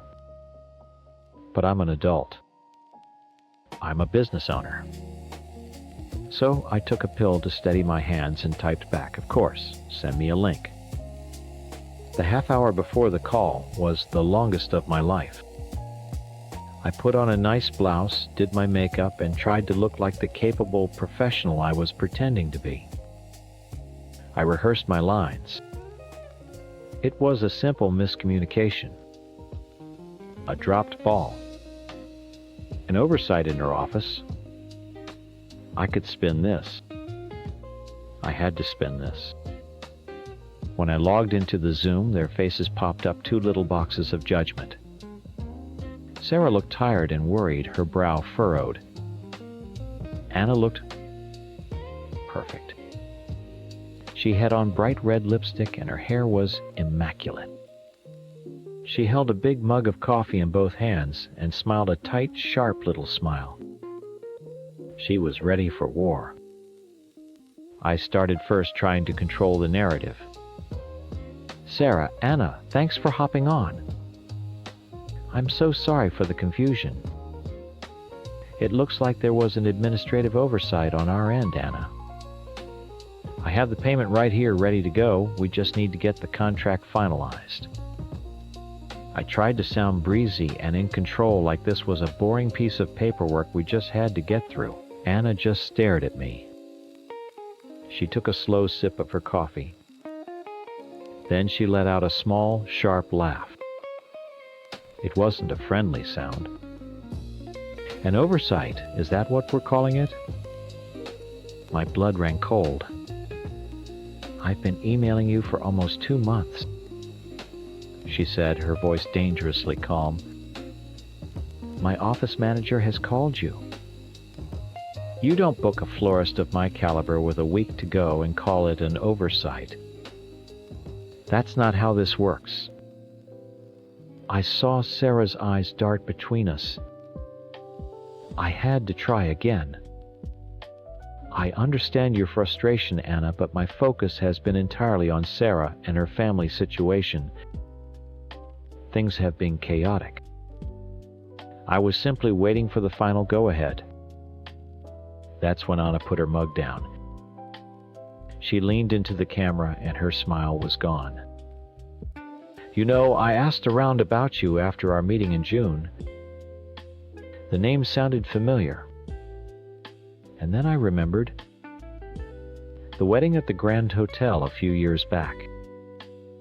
The bride with cancer. I stopped breathing. It felt like she'd punched me through the screen. That was my lowest point before I got sober the first time. A mistake that has haunted my nightmares for years. You forgot to book the transportation for her entire family, Anna said, her eyes locked on mine. She wasn't even looking at Sarah anymore. This was for me.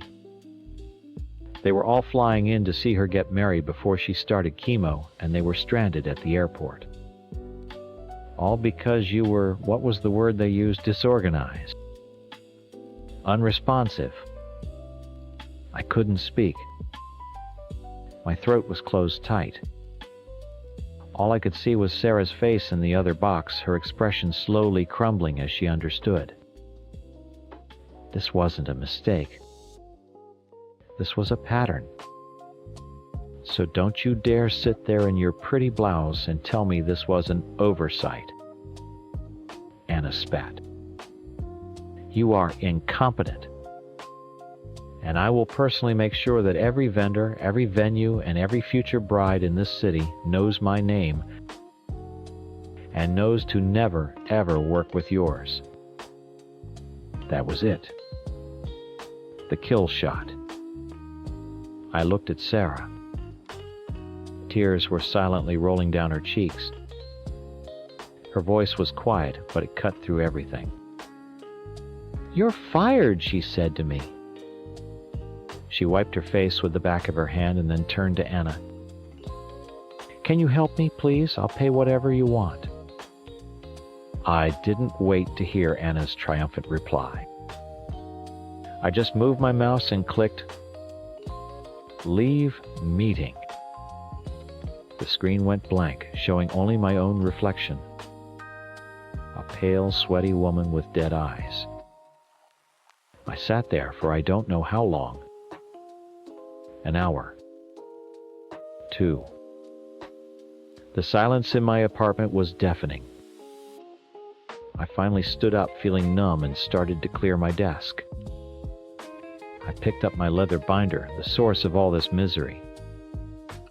I was going to throw it in the trash, but as I held it, my thumb pressed against the side and felt a strange lump. A thickness in the leather that shouldn't have been there. My heart started pounding again, but for a different reason. I fumbled with the lining, prying it away from the leather. And there it was. The check. It had slipped through a tiny tear in the fabric of the inner pocket and was lodged deep inside the cover itself. I just stared at it. All this time, all this lying, all this panic, all this destruction, and it was right here. I started to laugh, a horrible choked sound. It was the cruelest joke in the world. I took a picture of it with my phone and sent it to Sarah. My hands were shaking so hard I could barely type. Asterisk. I am so sorry. I found the check. I was just so embarrassed that I lost it and I didn't know how to tell you. I know it's no excuse. Asterisk. It was the truth. But it was the smallest, most pathetic piece of the truth. How could I explain the rest? That the shame was so huge because it was tied to a bigger, uglier secret, that I was so terrified of being seen as a failure that I guaranteed my own failure, that I wasn't just hiding a lost check, I was hiding a lost life. She never texted back. I know what they say about me now. Anna made good on her promise. The story is everywhere in the local wedding community. I'm the planner who lied, who ghosted, who almost ruined a wedding for a poor bride who was already going through hell. They're right. I did all of those things. I am a terrible wedding planner. But I'm also a person who was dangling by a thread, and then the thread snapped. I fell, and I'm still falling. And I don't know if I'll ever get back up. Story 9. I know what he told you. I'm sure he painted a picture of a cold, cheating wife who planned to steal his kids and run off with some guy overseas. He's good at telling stories. He's been telling them our whole marriage, shaping our lives into the story he wanted to live. I was just a character in it. For 15 years, my name was basically Navy wife and mom. And I'm not saying I didn't love my kids, they're my entire world, but I was never just times me, asterisk. It all started with him joining the Navy. It was his grand gesture, you see. He did it for us so he could support the family, and I wouldn't have to worry. What it really meant was that his career would always come first. We moved when the Navy said move. Our lives were dictated by his deployment schedule. My job was to keep the house running and the kids happy, a perfect little support system for his big, important career. He was proud of putting me through school while he was in. But it was never about what I wanted. It was about what was practical. A certificate here, an associate's degree there. Things I could do online or at night, things that would never turn into a real career that might interfere with his. He was curating my life, building the perfect wife he had in mind. I was his project. When he was getting ready to retire, the dynamic shifted. Suddenly it was my turn. He pushed me to get a real job to contribute. He was the one who found the officer program in the Navy Reserves. He thought it was perfect. I'd have a respectable career, good benefits, and it was a world he understood. It was still under his influence in a way. But then a funny thing happened. I was good at it. Really good. For the first time in my adult life, I had an identity that wasn't tied to him. I wasn't just someone's wife or someone's mom. I was an officer. People listened to me because of my skills, not because of who my husband was. That feeling, it was like breathing for the first time after being underwater for a decade. The validation was intoxicating. And when the opportunity came up for a multi-year post overseas, I knew I had to take it. It was my chance to finally be a whole person. Of course, he wasn't thrilled. We had 3 kids. It was a huge change. We talked about it for weeks. He finally agreed, but there was a catch. The open relationship. It sounds so modern and progressive, doesn't it? But it wasn't. It was the most cynical thing he'd ever said to me. He sat me down and said, I figure you'll do it anyway, so we might as well just be open about it. It wasn't permission. It was an accusation. It was him telling me he already expected me to fail to betray him. He wasn't giving me freedom. He was preemptively managing my screw-up. He'd already decided what kind of woman I was. Overseas, everything changed. I wasn't living in my husband's shadow. I was respected for my work. And that's where I met him. He was a superior officer, and at first it was purely professional. but he saw times me, asterisk. Not the wife, not the mother, just me. He saw my ambition and he didn't think it was a threat. He thought it was impressive. We'd talk for hours about work, about our goals, about life. It was a relationship between peers, something I'd never truly had. It felt like a lifeline in the middle of an ocean of loneliness. It grew into something more, and for the first time I felt like I was in a partnership, not a project. My marriage was falling apart.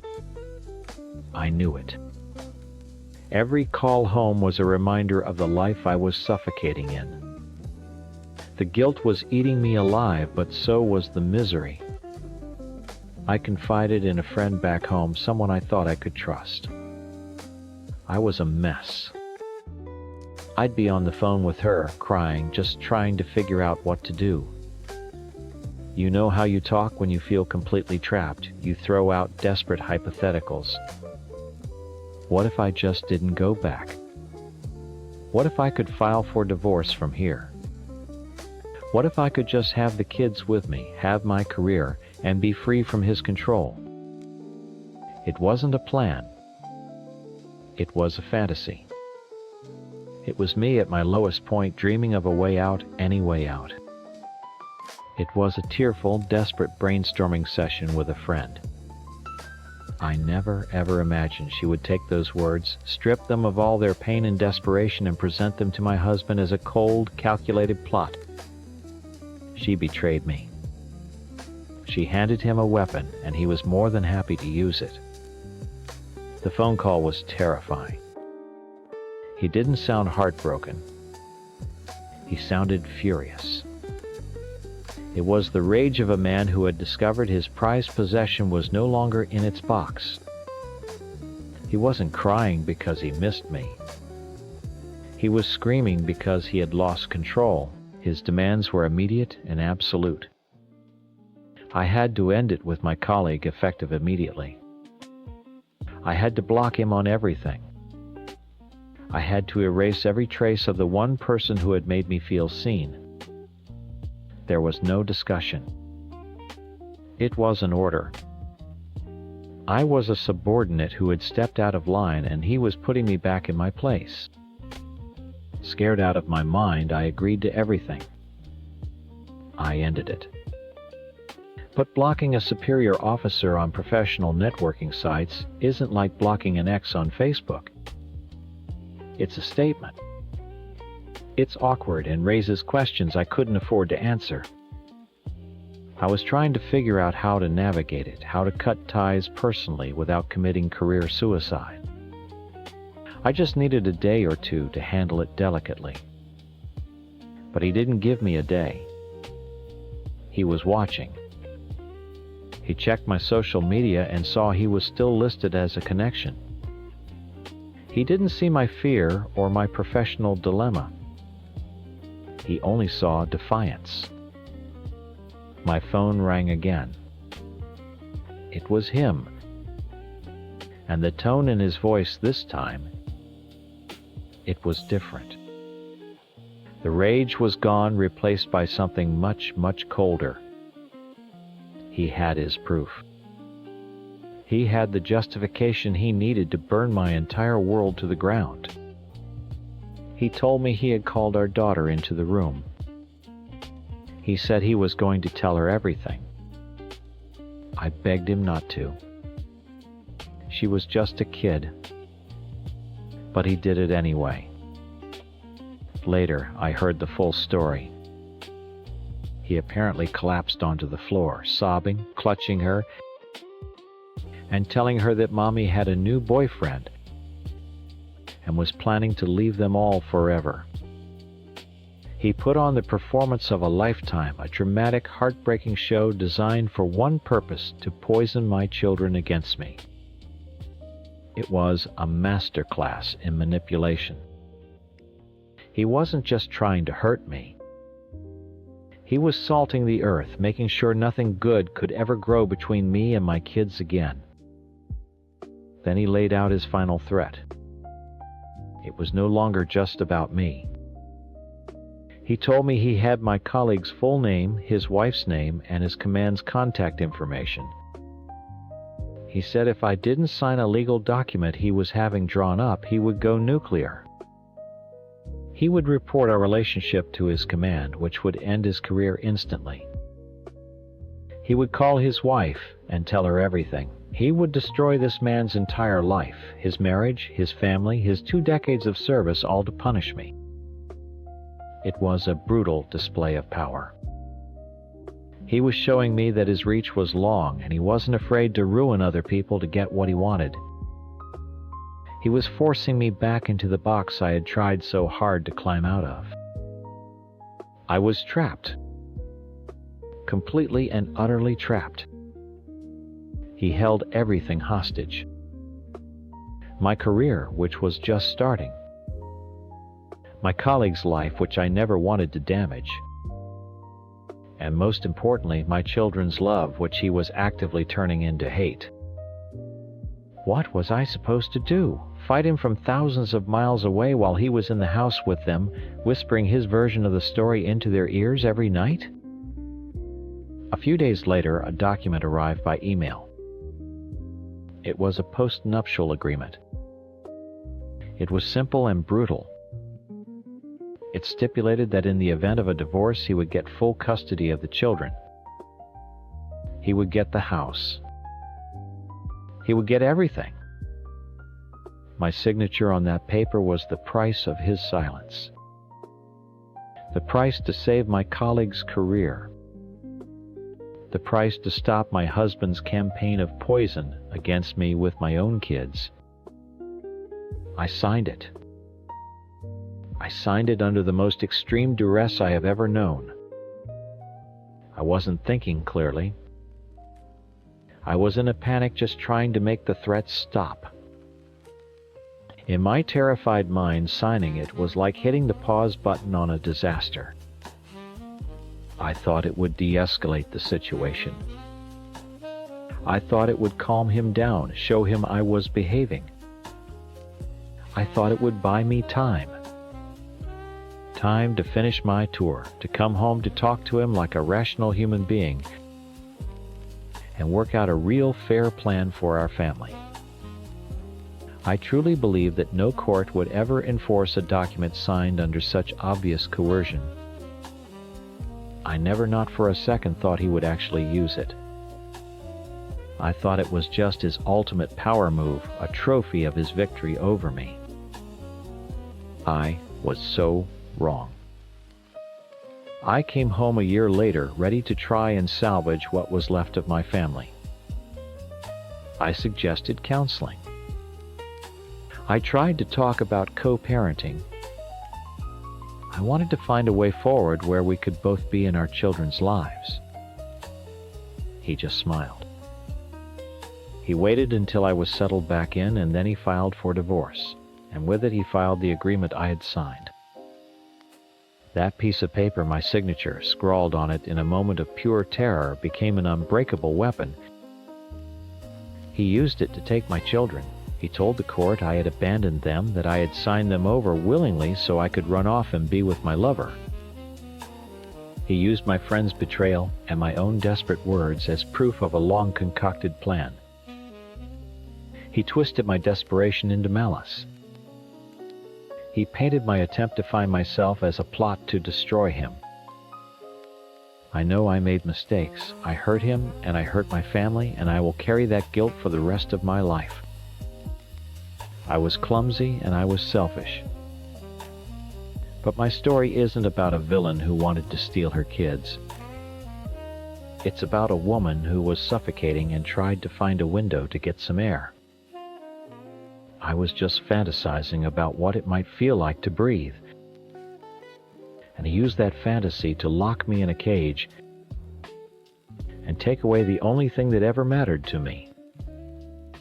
He didn't just win, he burned my whole world down to make sure I knew I had lost. Story Teen. All right, I know what you've probably heard. You've heard her side of the story, and I'm sure I sound like the biggest monster on the planet.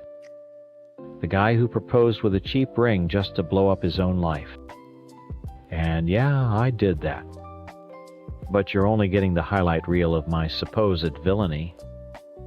You don't know what it was like for the last year living in a relationship that felt more like a business arrangement where I was the only one paying the bills. When I met Anna, it was great. It was easy. We laughed a lot, we had fun, things were simple. I was doing well at my job, and I liked treating her to nice things. It felt good to see her happy.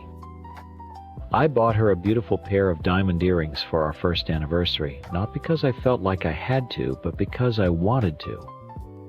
I remember her crying, saying no one had ever done anything like that for her.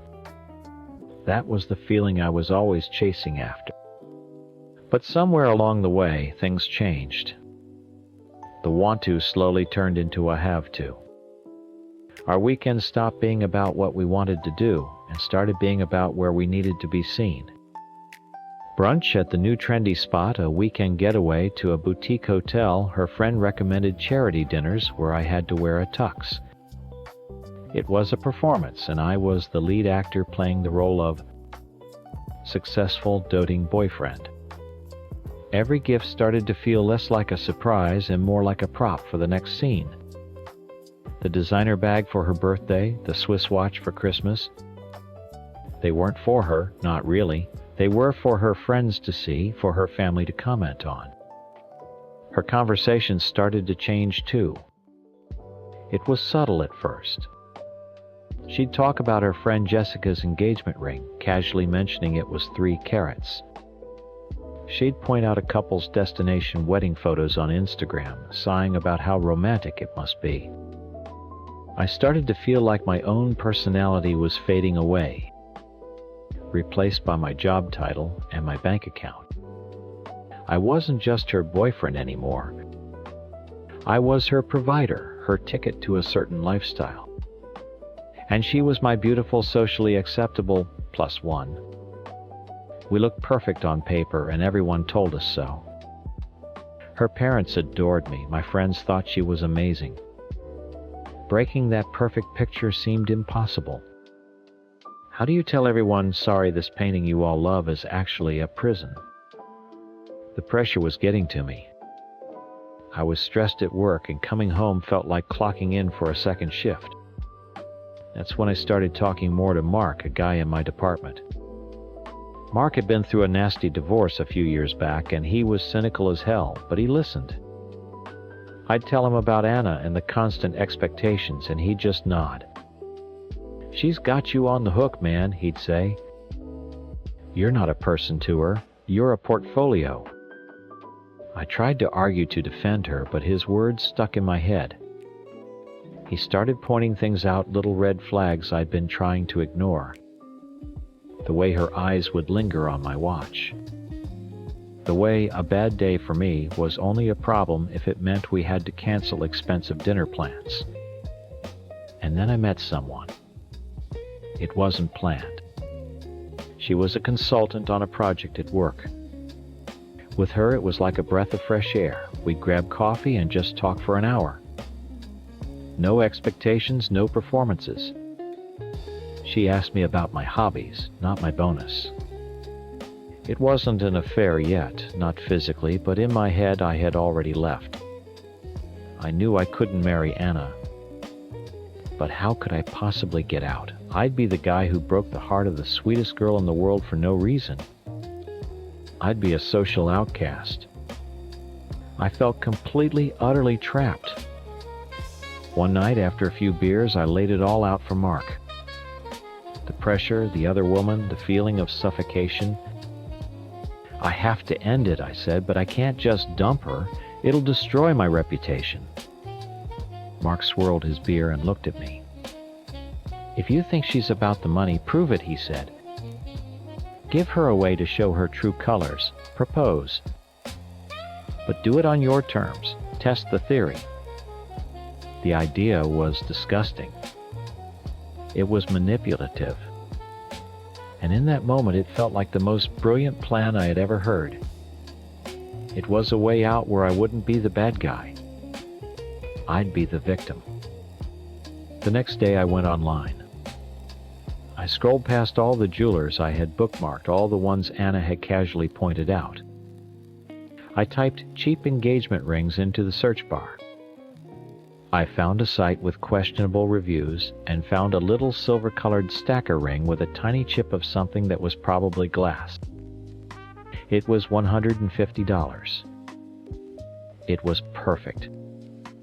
Hitting buy made my stomach clench, but it also felt like I was buying my freedom. I planned the proposal for the following weekend at the Botanical Gardens, one of our first date spots. I put on the suit, I said all the right words, I got down on one knee. The whole thing felt like I was watching a movie of someone else's life. When I opened the little velvet box, I saw exactly what I was hoping for, and it still made me feel sick. Her smile froze for a split second. Her eyes, which should have been filled with tears of joy, were filled with confusion. They flickered from the pathetic little ring back to my face, as if searching for an answer or a punchline. "Yes," she whispered, her voice a little shaky. "Of course, yes." But the damage was done. I saw it. The next few days were the worst, most agonizing part of the whole thing. It was a slow-motion car crash. I watched her try to show the ring to her mom over FaceTime, her hand trembling slightly as she held it up to the camera. I saw her mom's face twist into a polite, pained smile. I heard her on the phone with her best friend, her voice low. "I just don't understand," was all I could catch. She started forgetting to wear it at home, saying it might get damaged when she was cooking or cleaning. Every excuse was another piece of evidence. She didn't confront me. She didn't yell or cry. She just let it sit there between us, a toxic little secret poisoning everything. She was stewing, letting the resentment build over a piece of metal. Mark was right. She was showing her true colors. She was failing the test spectacularly. Then 4 days after the proposal, she walked into the living room while I was watching TV. She had a serious look on her face, a look I knew all too well. It was her "we need to have a serious talk" face. My heart started pounding, but not with fear, with anticipation. She sat on the couch across from me, folded her hands in her lap, and took a deep breath. "Honey," she started, her voice calm and measured. "I'd like to talk about the ring." That was it. That was the line. The 4 days of silent tension, the pathetic smiles, the whispered phone calls, it all led to this. A wave of pure, absolute relief washed over me. The waiting was over. The game was up. I had my proof. I didn't let her finish her little rehearsed speech. I didn't want to hear her careful, gentle explanation about symbolism or what the ring times meant times to her. I already knew what it meant. It meant $150. "Talk about the ring," I said, standing up. I couldn't sit still. The energy in the room was electric. "You want to talk about the ring now? It's been 4 days, Anna. 4 days you've been walking around here with a long face, hiding it from your friends, barely able to look at me." Her calm expression faltered. "That's not." "Isn't it?" I started pacing. All the frustration, all the resentment from the past year, it was all bubbling up, and I was ready to let it pour out. "You didn't say anything when I put it on your finger. You didn't say anything when you saw your mom's disappointed face on FaceTime. You waited. You let it eat at you. You know why? Because you were weighing your options. You were wondering if a lifetime with me was worth starting with times on your finger." Tears welled up in her eyes. "How can you say that? It was a shock. I just needed time to process." "Process what?" "The price tag," I laughed, but it was a bitter, ugly sound. This was the script Mark and I had talked about, the lines I had rehearsed in my head. This was a test, Anna. A simple test, and you failed it. I wanted to see if you loved me, or if you loved what I can buy you. For 4 days you proved my point. You proved it was always about the money. A test? She whispered, her voice cracking. The perfect composure she always had was shattering right in front of me, and it was the most liberating thing I had ever seen. Yes, a test I needed to know. I was yelling now. Do you have any idea what it feels like to be a walking wallet? To know that every nice dinner, every vacation, every gift is just another payment to keep the perfect girlfriend happy? I'm suffocating. That's when I dropped the bomb. It wasn't about guilt. It was about winning. It was about showing her how completely and totally she had lost me. And you know what? While you were waiting to talk about the ring, I was talking to someone else, I said, my voice dropping, becoming cold and sharp. I've been seeing someone.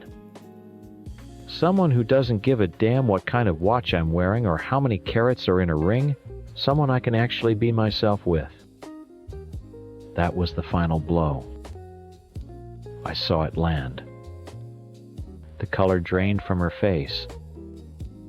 The tears that had been welling in her eyes now streamed down her cheeks. She looked at me as if I was a complete stranger. You're a gold digger, Anna, I spat the words out. They felt disgusting in my mouth, but they were my ticket to freedom. You cared more about a piece of jewelry than the man who gave it to you. You ruined this. You did. She just stared at me for a long moment, her mouth slightly open in shock. Then, without another word, she stood up, grabbed her purse from the counter, and walked straight out the front door. She didn't even slam it. She just left. I stood there in the silent apartment, my heart pounding in my chest. I expected to feel guilty or sad. I felt nothing but a huge, soaring sense of triumph. It was over.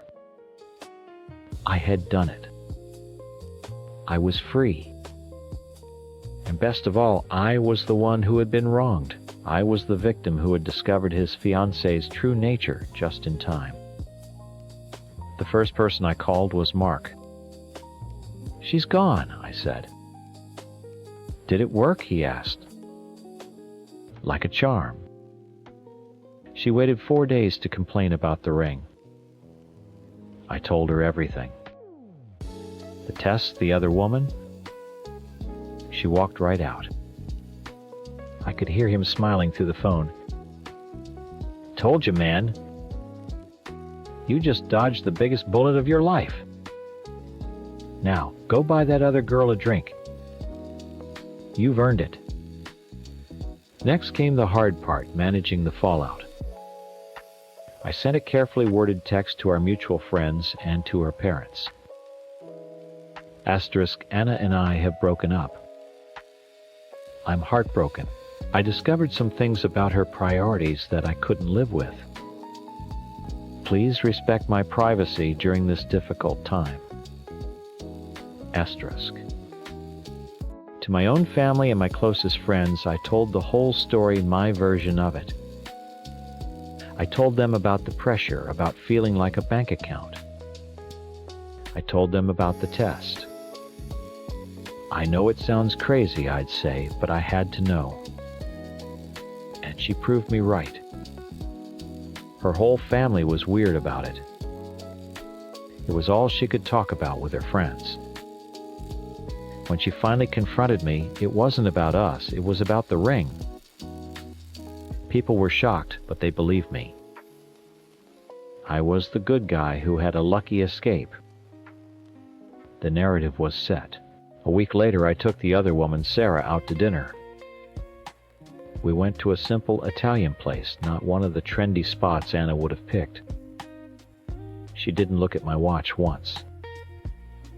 She laughed at my stupid jokes. It was easy. It felt real. Looking across the table at her, I felt a twinge of something, but I pushed it down. It wasn't guilt. It was inconvenience. I was annoyed that Anna had forced me to do something so dramatic, so ugly. She had backed me into a corner with her materialism and her expectations. My actions weren't my fault. They were a reaction to the prison she had built for us. I know her side of the story probably makes me sound like a monster. A coward who couldn't just have an honest conversation. But they don't understand. Honesty wouldn't have worked. It would have been months of couples therapy, of her promising to change, of her family and friends pressuring me to forgive her. I would still be trapped. I had to blow up the whole damn thing to get out. My plan wasn't kind, but it was necessary. I'm free now. And when I tell the story, everyone agrees I'm the one who got away. Story 11. I know what my wife must have told people. I know I'm the bad guy in this story. The husband who lost his job and then lost his mind. The guy who accused his wife of cheating and demanded a paternity test for our son. I get it. From the outside it looks simple. But it was never simple. It was never about her. It was about me and the fact that I was drowning. Before all this, I was a man. I don't mean that in some macho chest-thumping way. I just mean I had a role. I had a purpose. I worked in logistics, a decent job with a decent salary. I got up every morning, put on a clean shirt, and went out into the world to solve problems. I provided. My wife Sarah had her career in marketing, and we were a team. We were equals. When our son Leo was born, everything was perfect. We had the house, the kid, the life we were supposed to have. I was a father, and I was a husband, and I was a provider. I knew who I was. Then the world shut down. The pandemic hit my company like a wrecking ball. One day I had a job, and the next I was packing up a cardboard box from my desk. Sarah's job was safe. She could work from home. Daycare closed. Suddenly I wasn't the provider anymore.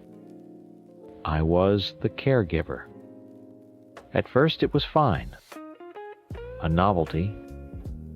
More time with Leo, right, but the weeks turned into months. Sarah's world stayed big. She had Zoom calls, deadlines, important projects. Her office door would be closed for hours while I was in the living room, a prisoner in a kingdom of plastic toys and endless snacks. My world shrank until it was just the four walls of our house. My daily problems weren't supply chain issues anymore. They were about negotiating nap times and figuring out why a 3-year-old was screaming about the wrong color cup. I love my son. I need to say that because I know it sounds like I don't. I do. But my love for him got tangled up in my resentment for the life he represented. He was the anchor holding me in a place I didn't want to be. Every time he cried for me, every "Daddy, watch this," it was a reminder that this was my entire existence now. I wasn't a man with a career anymore. I was just Daddy. I felt my identity chipping away day by day. I was becoming a warden, not a father. That's when the thought started. It was small at first, just a weird, quiet whisper in the back of my mind during a particularly bad tantrum. Asterisk.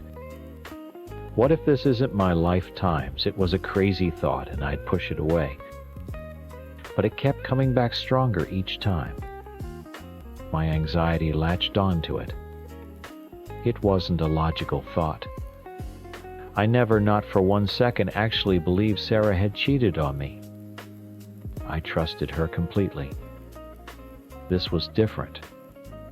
This was a fantasy. A way out. The thought grew into a feeling. A deep physical gut feeling that Leo and I weren't connected. I'd look at him while he slept and feel nothing but a strange distance. He had Sarah's eyes, her smile. I couldn't see myself in him at all. The more I thought about it, the more real it felt. This feeling became my obsession. It was the only thing that gave me a strange, twisted kind of hope. If he wasn't my son, then this wasn't my life. I wasn't a failure who lost his job and got trapped at home. I was just a guy who had been living the wrong story. I could walk away. I could be free. It took me a month to get the courage to say it out loud. I found Sarah in the kitchen one night after Leo was asleep. I tried to explain it the best I could. I told her about the anxiety, the feeling that the walls were closing in. I told her something felt fundamentally wrong and that I couldn't shake this horrible feeling of disconnection from our son. I told her I needed a paternity test. The look on her face broke me. It wasn't understanding. It was pure, unfiltered hurt. She didn't hear a desperate man asking for help. She heard an accusation. "You think I cheated on you?" she asked, her voice trembling. I tried to explain again that it wasn't about her, it was about me, about my head being messed up. But the damage was done. It became about her honor, her faithfulness. It wasn't about the fact that I felt like I was suffocating every single day. She eventually agreed, but with a condition. We had to do couples therapy. To me, it felt like a punishment. A bunch of pointless talking that would just delay the one thing I needed an answer. It was a rigmarole, a hoop she was making me jump through to get what I wanted. But it was the only way she'd agree, so I said yes. Our first session was over Zoom. A therapist with a kind face and a blurry virtual background asked me how I felt. I told her what I knew she and Sarah wanted to hear. I said I was struggling, that I loved my family, and that I was sure the test would be a relief. I said I hoped the results would kill this anxiety and let me move on. It was a lie. All of it. I wasn't hoping for relief. I was hoping for an escape hatch. Relief would be finding out he wasn't mine. Finding out he was my son would be a life sentence. It would mean this was real. This was my life forever. There would be no way out. We did the test a few days later. A kit came in the mail, we swabbed our cheeks and Leo's, and we sent it back. Then we waited. It was the longest week of my life.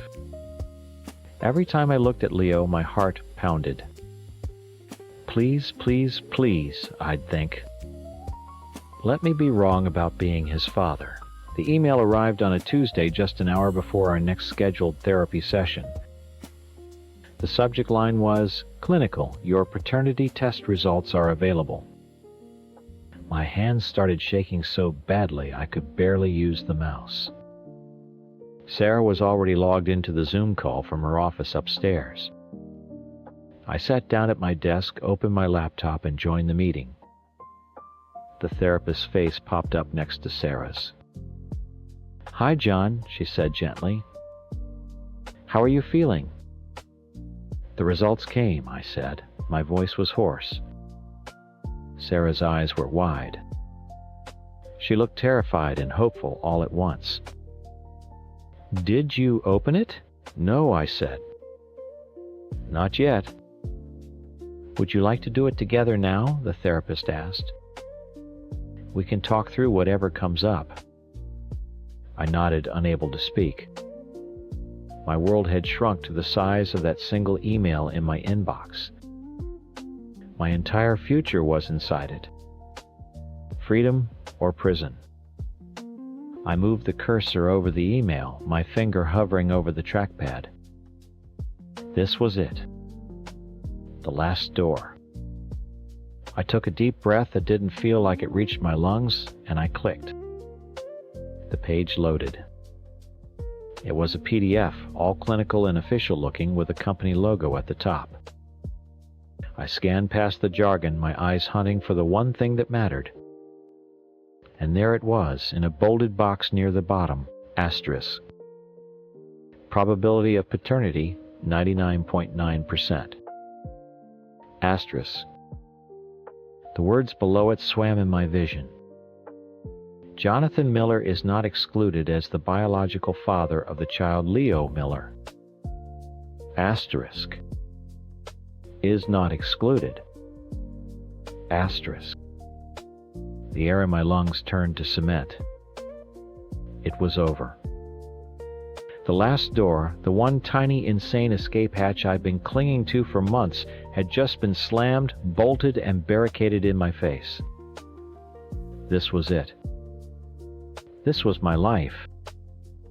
There was no alternate story. I wasn't the victim of a misunderstanding. I was just a guy who lost his job and was trapped in a life he hated. I was a failure. And I was a father. John, the therapist's voice came through my laptop, speakers tinny and distant. What does it say? Sarah was leaning into her camera, her face a mess of anxiety. John, please. I couldn't form a sentence. I just stared at the screen. 99.9%. A life sentence handed down in a percentage. He's mine, I finally managed to say. The words felt like poison in my mouth. I heard Sarah let out a huge sob of relief. I could see her on the screen, her head in her hands, her shoulders shaking. The therapist was smiling gently. Well, she said, that must be a huge weight off your shoulders, John. How are you feeling hearing that confirmed? How was I feeling? I felt like I had just watched my own execution. Relief was the last thing I felt. It was rage. A hot, silent, suffocating rage at the universe, at my bad luck, at my own trapped existence. My fantasy was dead. My hope was dead. I looked up at the camera. I tried to arrange my face into something that looked human. It's done, I said, my voice flat. That's it. It's done. Okay, the therapist said, her smile faltering a little. We can talk about what done means. Sarah, how are you feeling? Sarah wiped her eyes. I'm just so relieved, she said, her voice thick with emotion. I knew it, of course, but hearing it. Now we can move on. We can fix this. She looked at my little square on her screen. Right, John, we can fix this now. I didn't answer. I just kept my eyes on the screen. The number, 99.9%. John, the therapist prompted gently. Your silence is very powerful right now. Can you tell us what's going through your head? Nothing, I lied.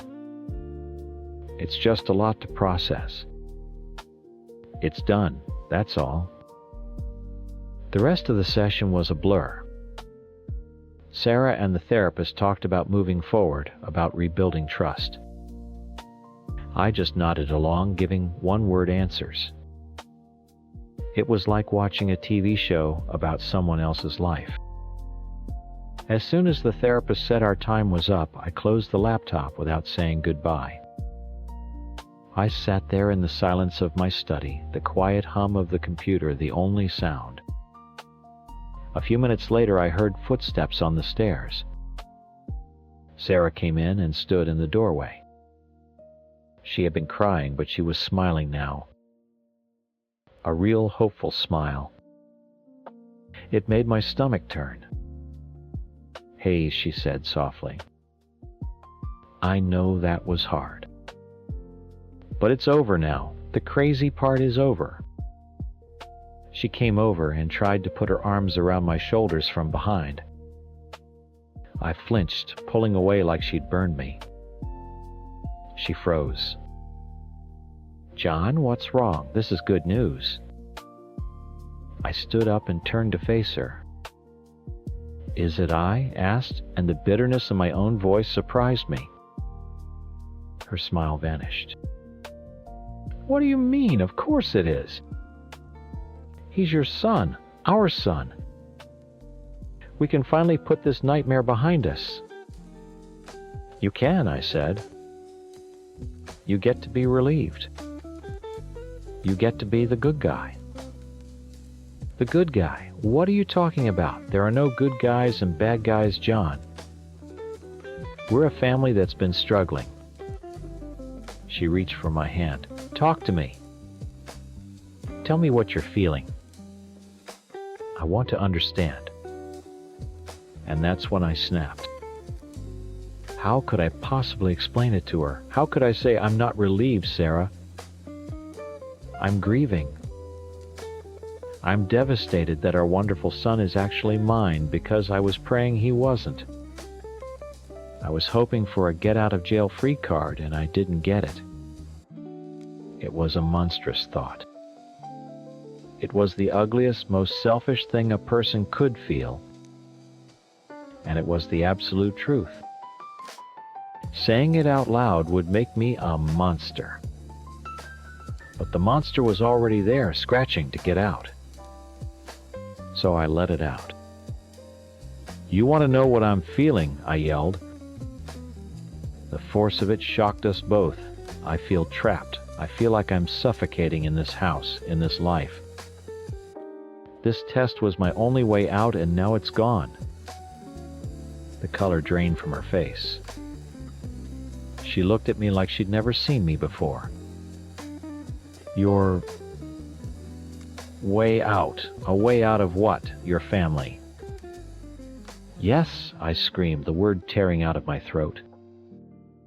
"A way out of being a full-time nanny. A way out of a life where my biggest accomplishment of the day is getting a toddler to eat 3 bites of broccoli.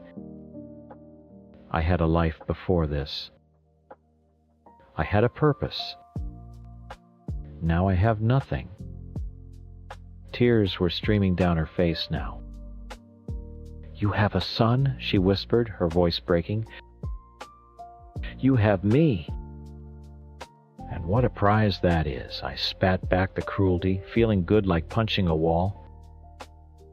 "I'm stuck here with a life I never wanted, and you want me to be happy about it." It was horrible.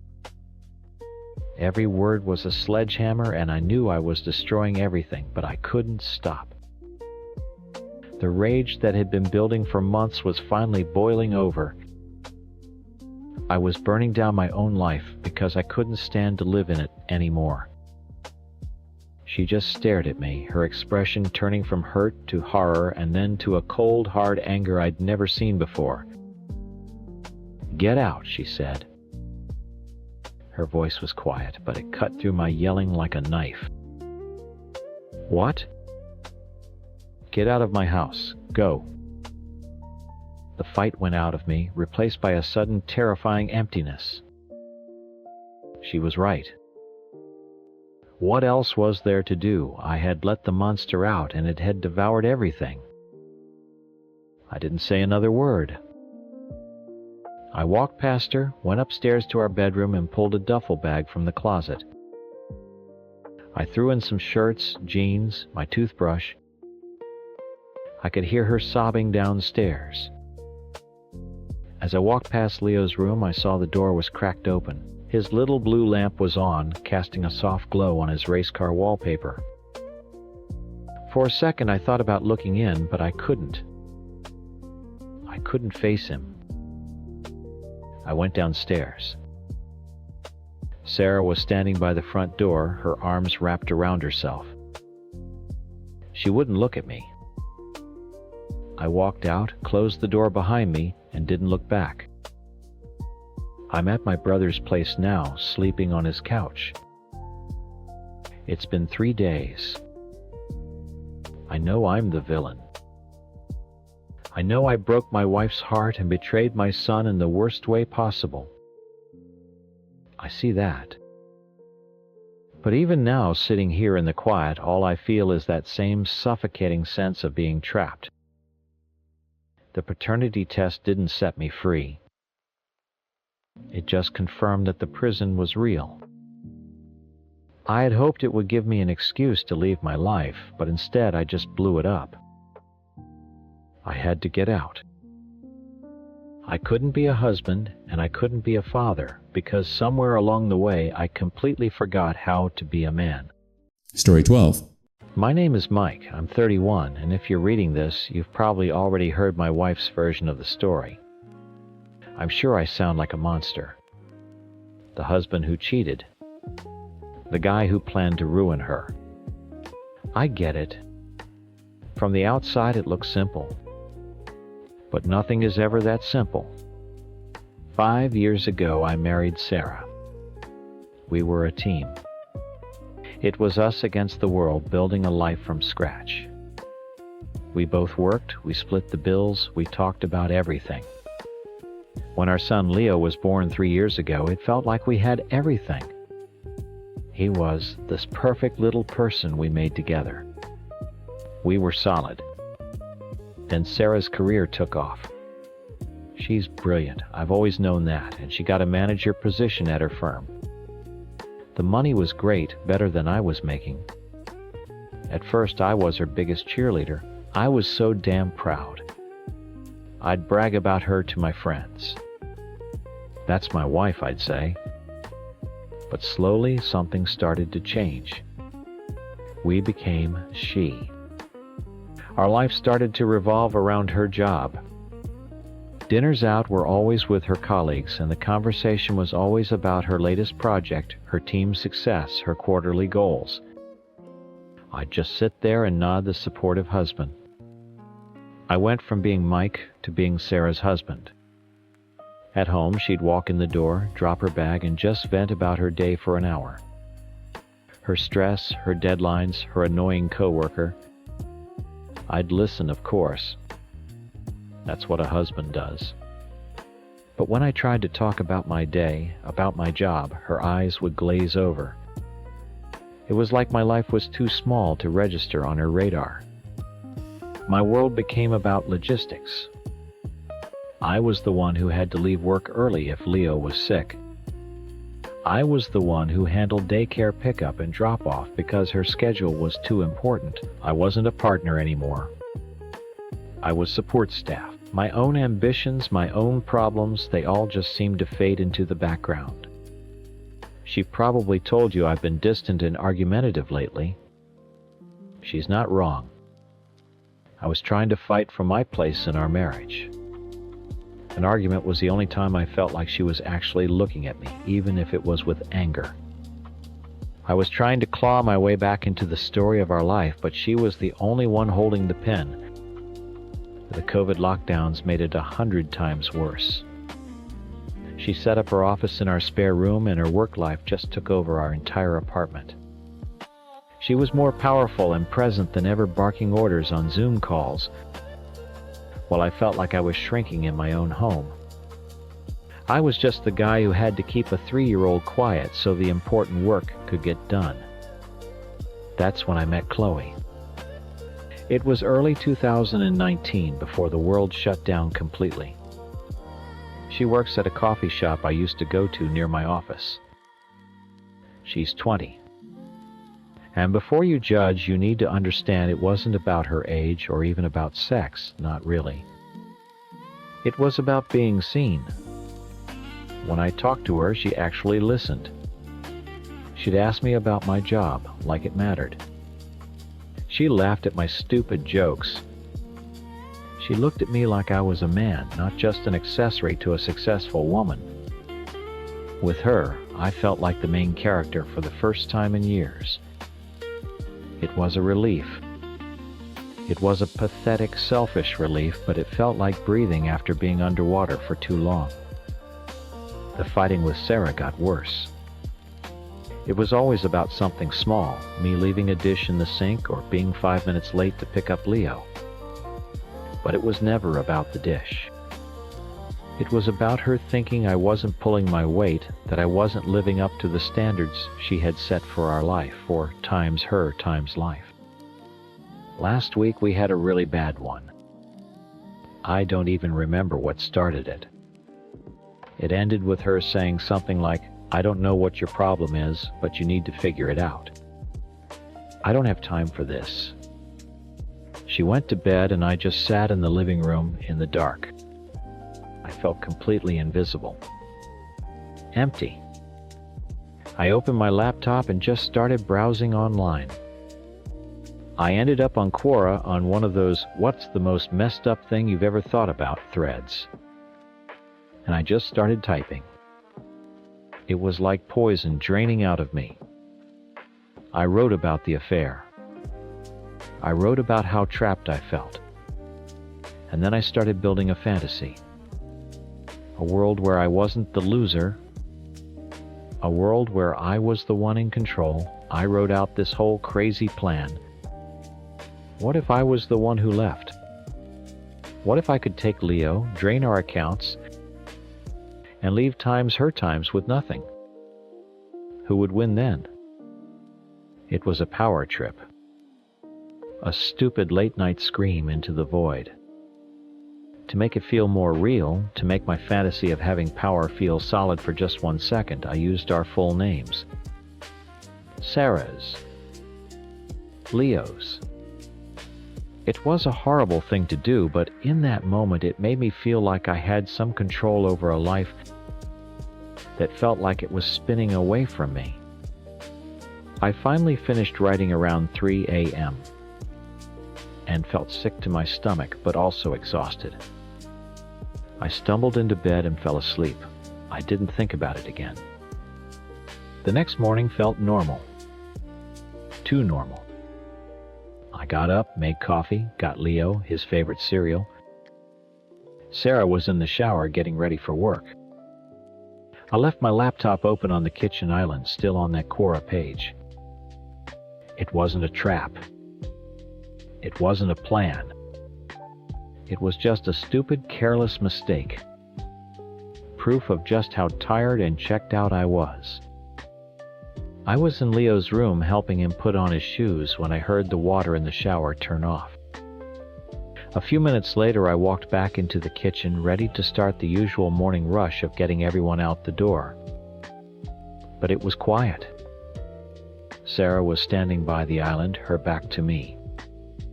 She was still in her towel, her hair dripping onto the floor. She wasn't getting her coffee. She wasn't checking her phone. She was just standing there perfectly still, looking down at the open laptop. The silence in the kitchen was heavier than anything I'd ever felt. It was a physical thing pressing in on my ears. I could hear the hum of the refrigerator, the quiet gurgle of the coffee maker. Sounds I'd never noticed before were now deafening in the absence of her voice. "Sarah," I said, and my own voice sounded wrong. She turned around slowly. Her face proud. It wasn't angry. It wasn't sad. It was just blank. Like a switch had been flipped, and all the light had gone out behind her eyes. That was 1,000 times scarier than if she'd been screaming. She looked at me, really looked at me, and I felt like a bug under a microscope. "Who's Chloe?" she asked. Her voice was flat, with no emotion at all. It was the voice she used on conference calls when a deal was going bad. Clinical, detached. My blood ran cold. The stupid, pathetic power fantasy was laid bare. My throat felt tight. "Sarah, listen. It's not what you think. I can explain."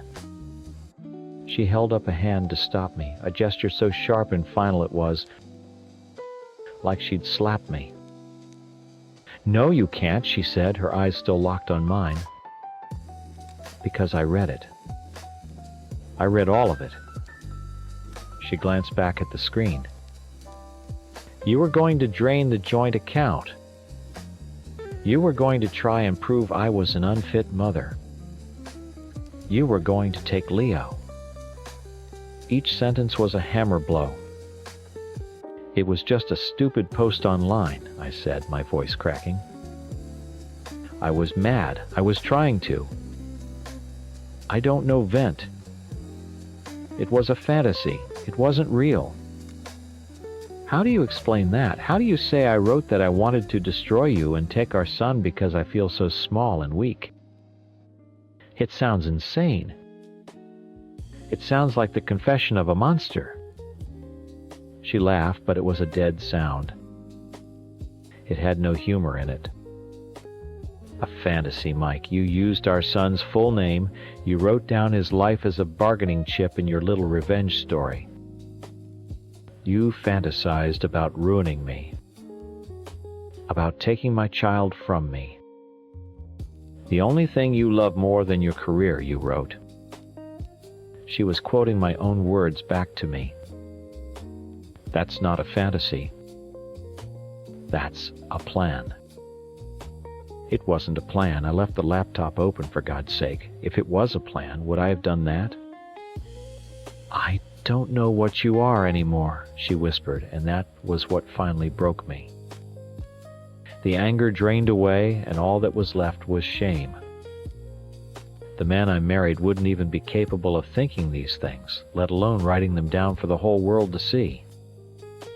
She walked past me, pulling her towel tighter around her, and went into our bedroom. The door clicked shut. I stood there in the middle of the kitchen, feeling the whole world tilt on its axis. Leo called from his room, "Daddy, my shoe is on the wrong foot." I went to him on autopilot, my hands shaking as I fixed his sneakers. He was just a little kid babbling about his daycare friends, completely unaware that his family had just been blown apart in the next room. I hugged him, burying my face in his hair, smelling that little kid smell of shampoo and cereal. It was the most painful moment of my life. When I came out, Sarah was dressed. She had her work clothes on, her face was set like stone. She didn't look at me. "You need to leave," she said, her voice still eerily calm. "Sarah, please. Let's just talk." "There's nothing to talk about. I read your confession. I know about the affair. I know what you think of me. And I know what you plan to do to me and our son. Now I want you to pack a bag, and I want you to get out of my house. Asterisk. My Time's house. Not our house." Just like that, it was over. I didn't argue anymore. What was the point? I went into the bedroom and threw some clothes into a duffel bag. She stood in the doorway and watched me, her arms crossed. Her expression never changed.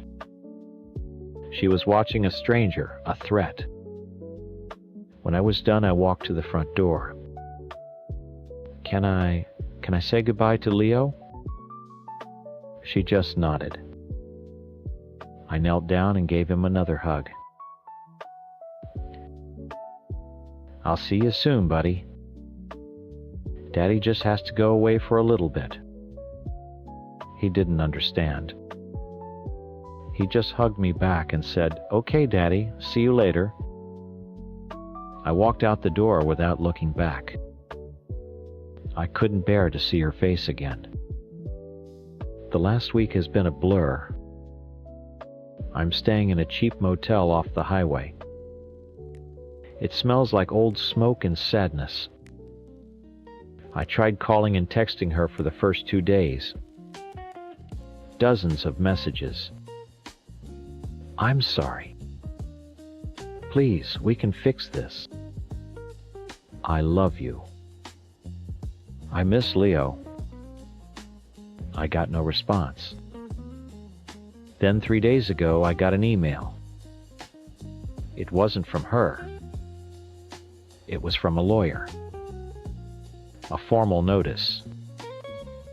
She was filing for divorce and requesting an emergency custody order, citing the Quora post as evidence of my intent to cause harm and abduct our child.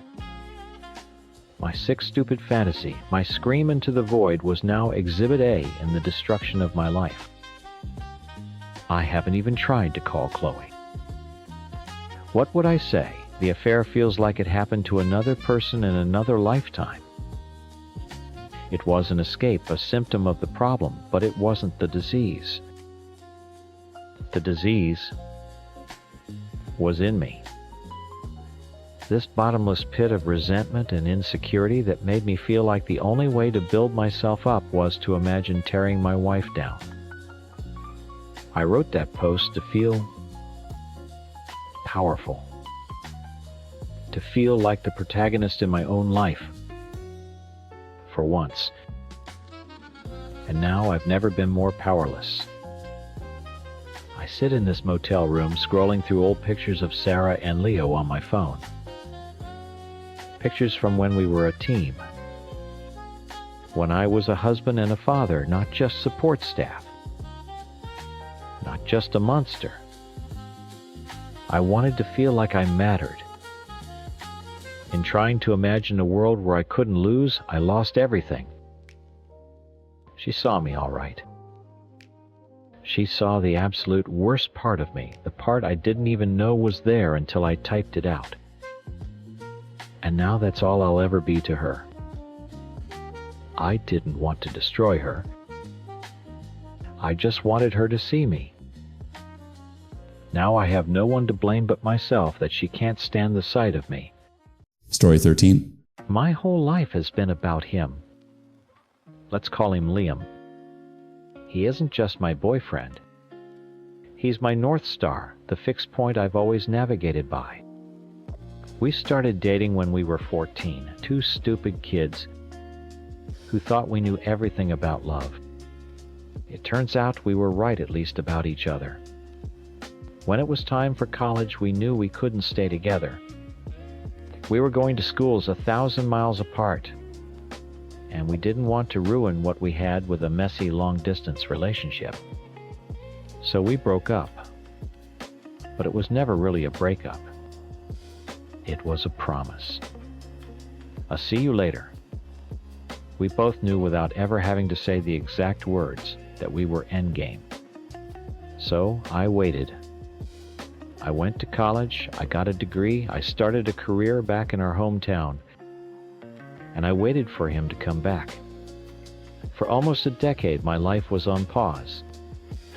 Friends would ask me why I was still single, why I never seemed to get serious with anyone. How could I explain that I was already taken by a promise made when I was a teenager? People would look at me like I was crazy. Maybe I was. I watched all my friends meet people, fall in love, get engaged, buy houses. Their lives were moving forward, building chapter by chapter. Mine felt like I was stuck on the prologue, just waiting for the main character to show up. The loneliness was the worst part. It's a heavy, crushing weight, especially on a random Tuesday night when you're scrolling through someone else's wedding photos. You start to doubt everything. Was he still on the same page? Was I wasting my 20s waiting for a dream that might never come true? That's where the Tinder guy came in.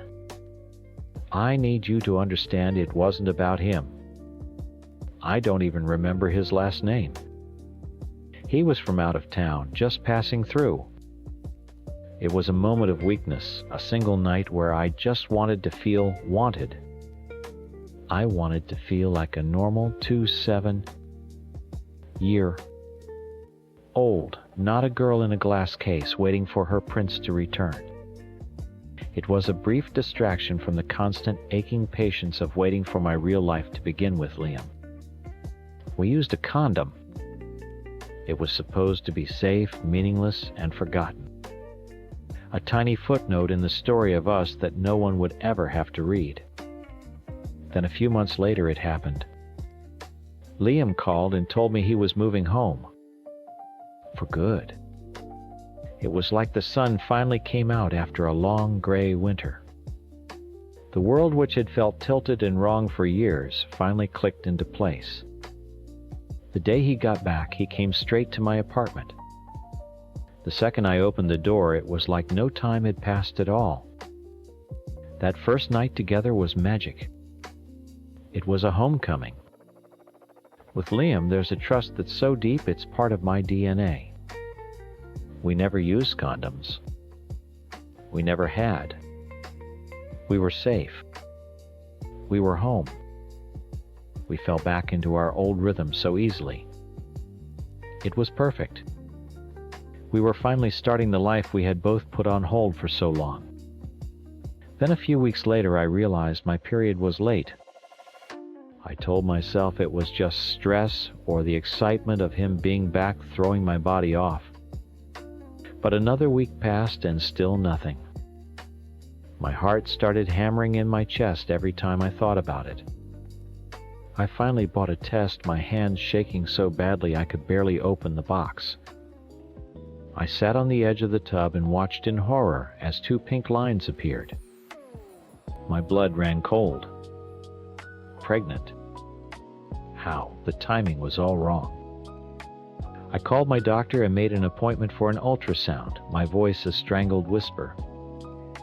Liam came with me, holding my hand, trying to be supportive, but I could see the confusion and fear in his eyes mirroring my own. In the dark, quiet room, the technician moved the cold wand over my stomach, and there it was on the screen. A tiny, flickering bean. "Okay," the doctor said, smiling kindly. "Everything looks good. Based on the measurements, you're about 6 weeks along." 6 weeks. The words echoed in my head, but they didn't make sense. It was like trying to solve a math problem where the numbers didn't add up. My mind raced backward, counting the days, the weeks. 6 weeks ago, Liam was still in another state, packing his life into boxes. He hadn't been here. He wasn't home yet. But the Tinder guy was. My one stupid, lonely, meaningless mistake had just planted a bomb in the middle of the future I had waited 13 years to build. I felt the floor drop out from under me. I had to tell him. That night, sitting on my couch, I watched the hope and happiness literally drain from his face as I explained the dates. I saw the man I loved, my future, my everything shatter right in front of me. And it was all my fault. The days that followed were the worst of my life. It was like living with a ghost. He was there, but he was gone. He was quiet, distant. Every time I looked at him, I could see him calculating, replaying everything, trying to understand how this could have happened. I could feel him slipping away. The promise we had built our lives on was crumbling to dust, and my panic was a physical thing, a constant knot of acid in my stomach. I couldn't eat. I couldn't sleep. I was losing him. After all this waiting, I was going to lose him for good over a single pathetic night of loneliness. I talked to my mom. I cried to my best friend. They all said the same thing in their own gentle ways. It was an impossible situation. It was him or the baby. But for me, it was never a choice. It couldn't be. Liam was the plan. Liam was the entire point. The baby, this stranger's baby, was a complication, a terrible accident that was threatening to undo everything I had ever wanted. I couldn't let that happen. I couldn't lose him. So, I made the hardest decision of my life. With a shaking hand, I called the clinic. I scheduled the appointment. I had to fix this. I had to prove to him that he was what mattered. That times we, times were what mattered. My stomach was in knots as I drove to his place, the words I needed to say stuck in my throat.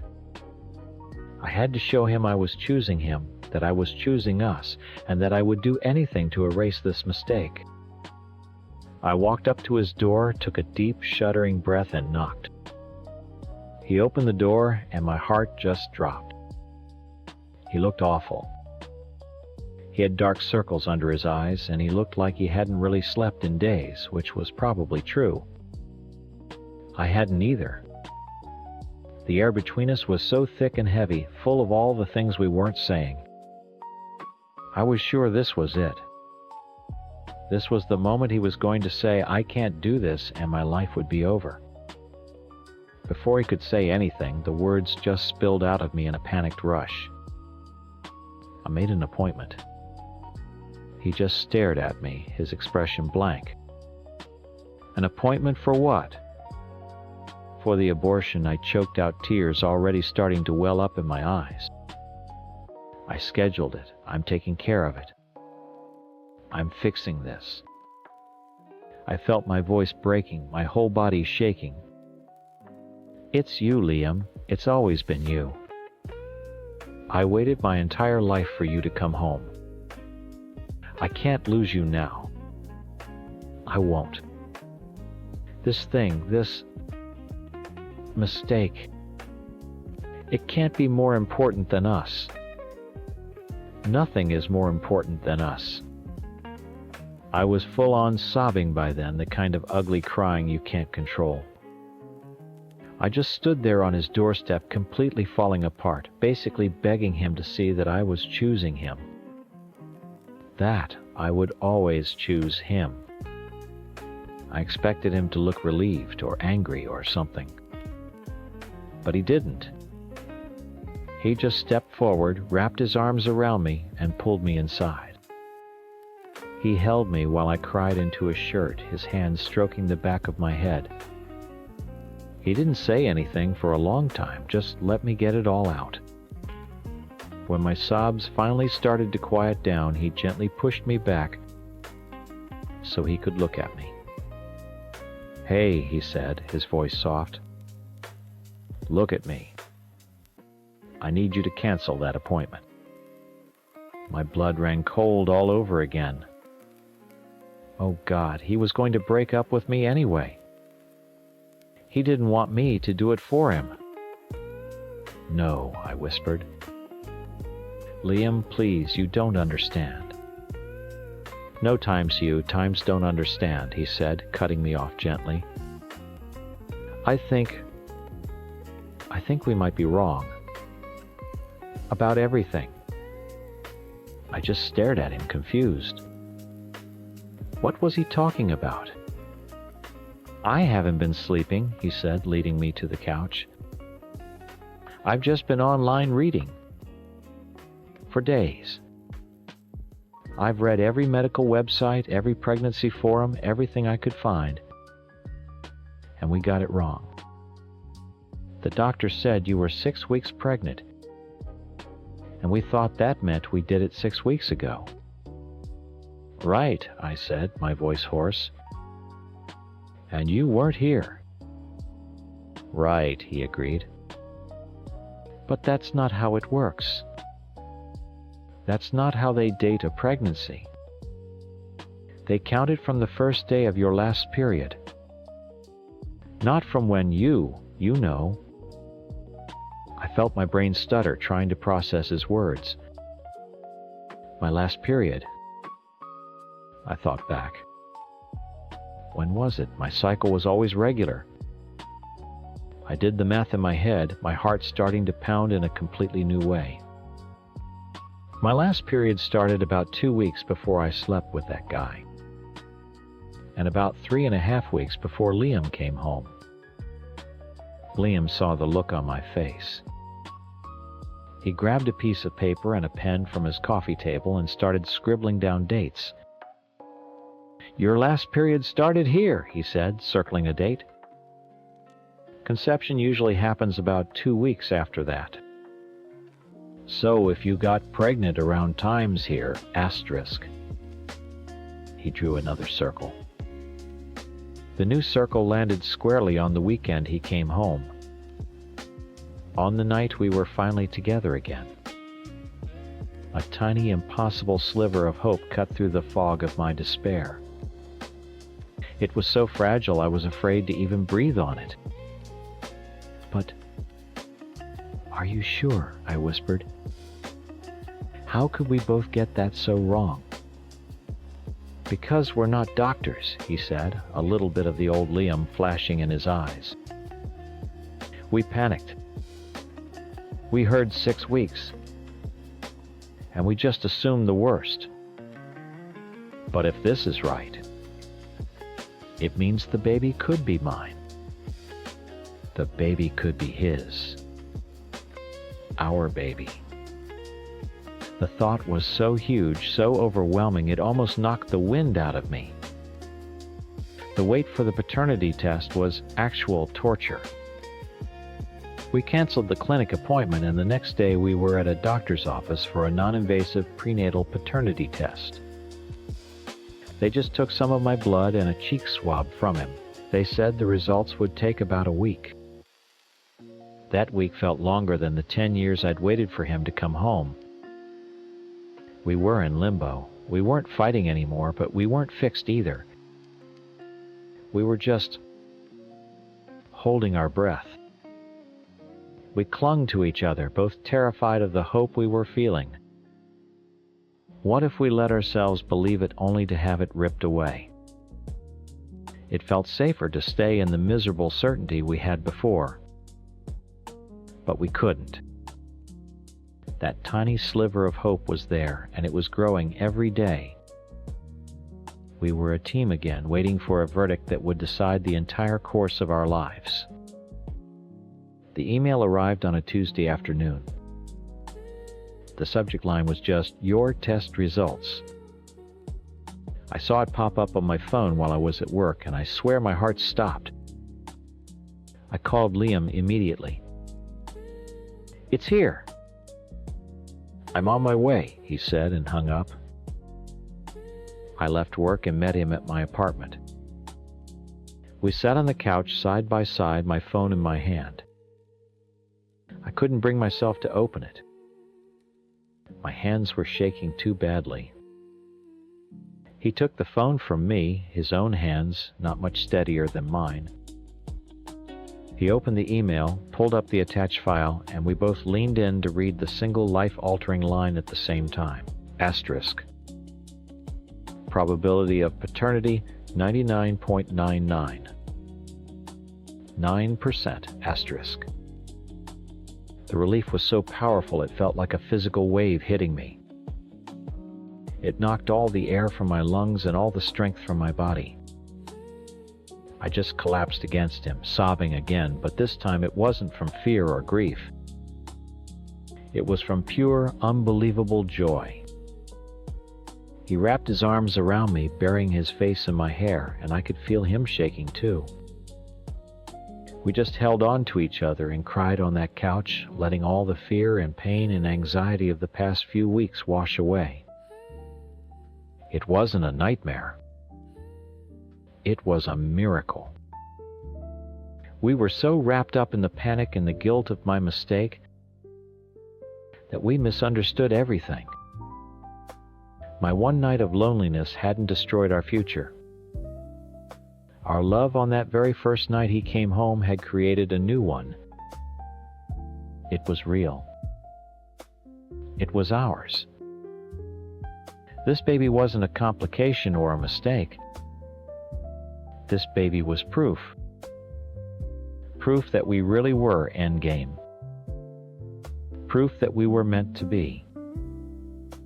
My stupid, foolish mistake almost cost me everything, but in the end our love was stronger.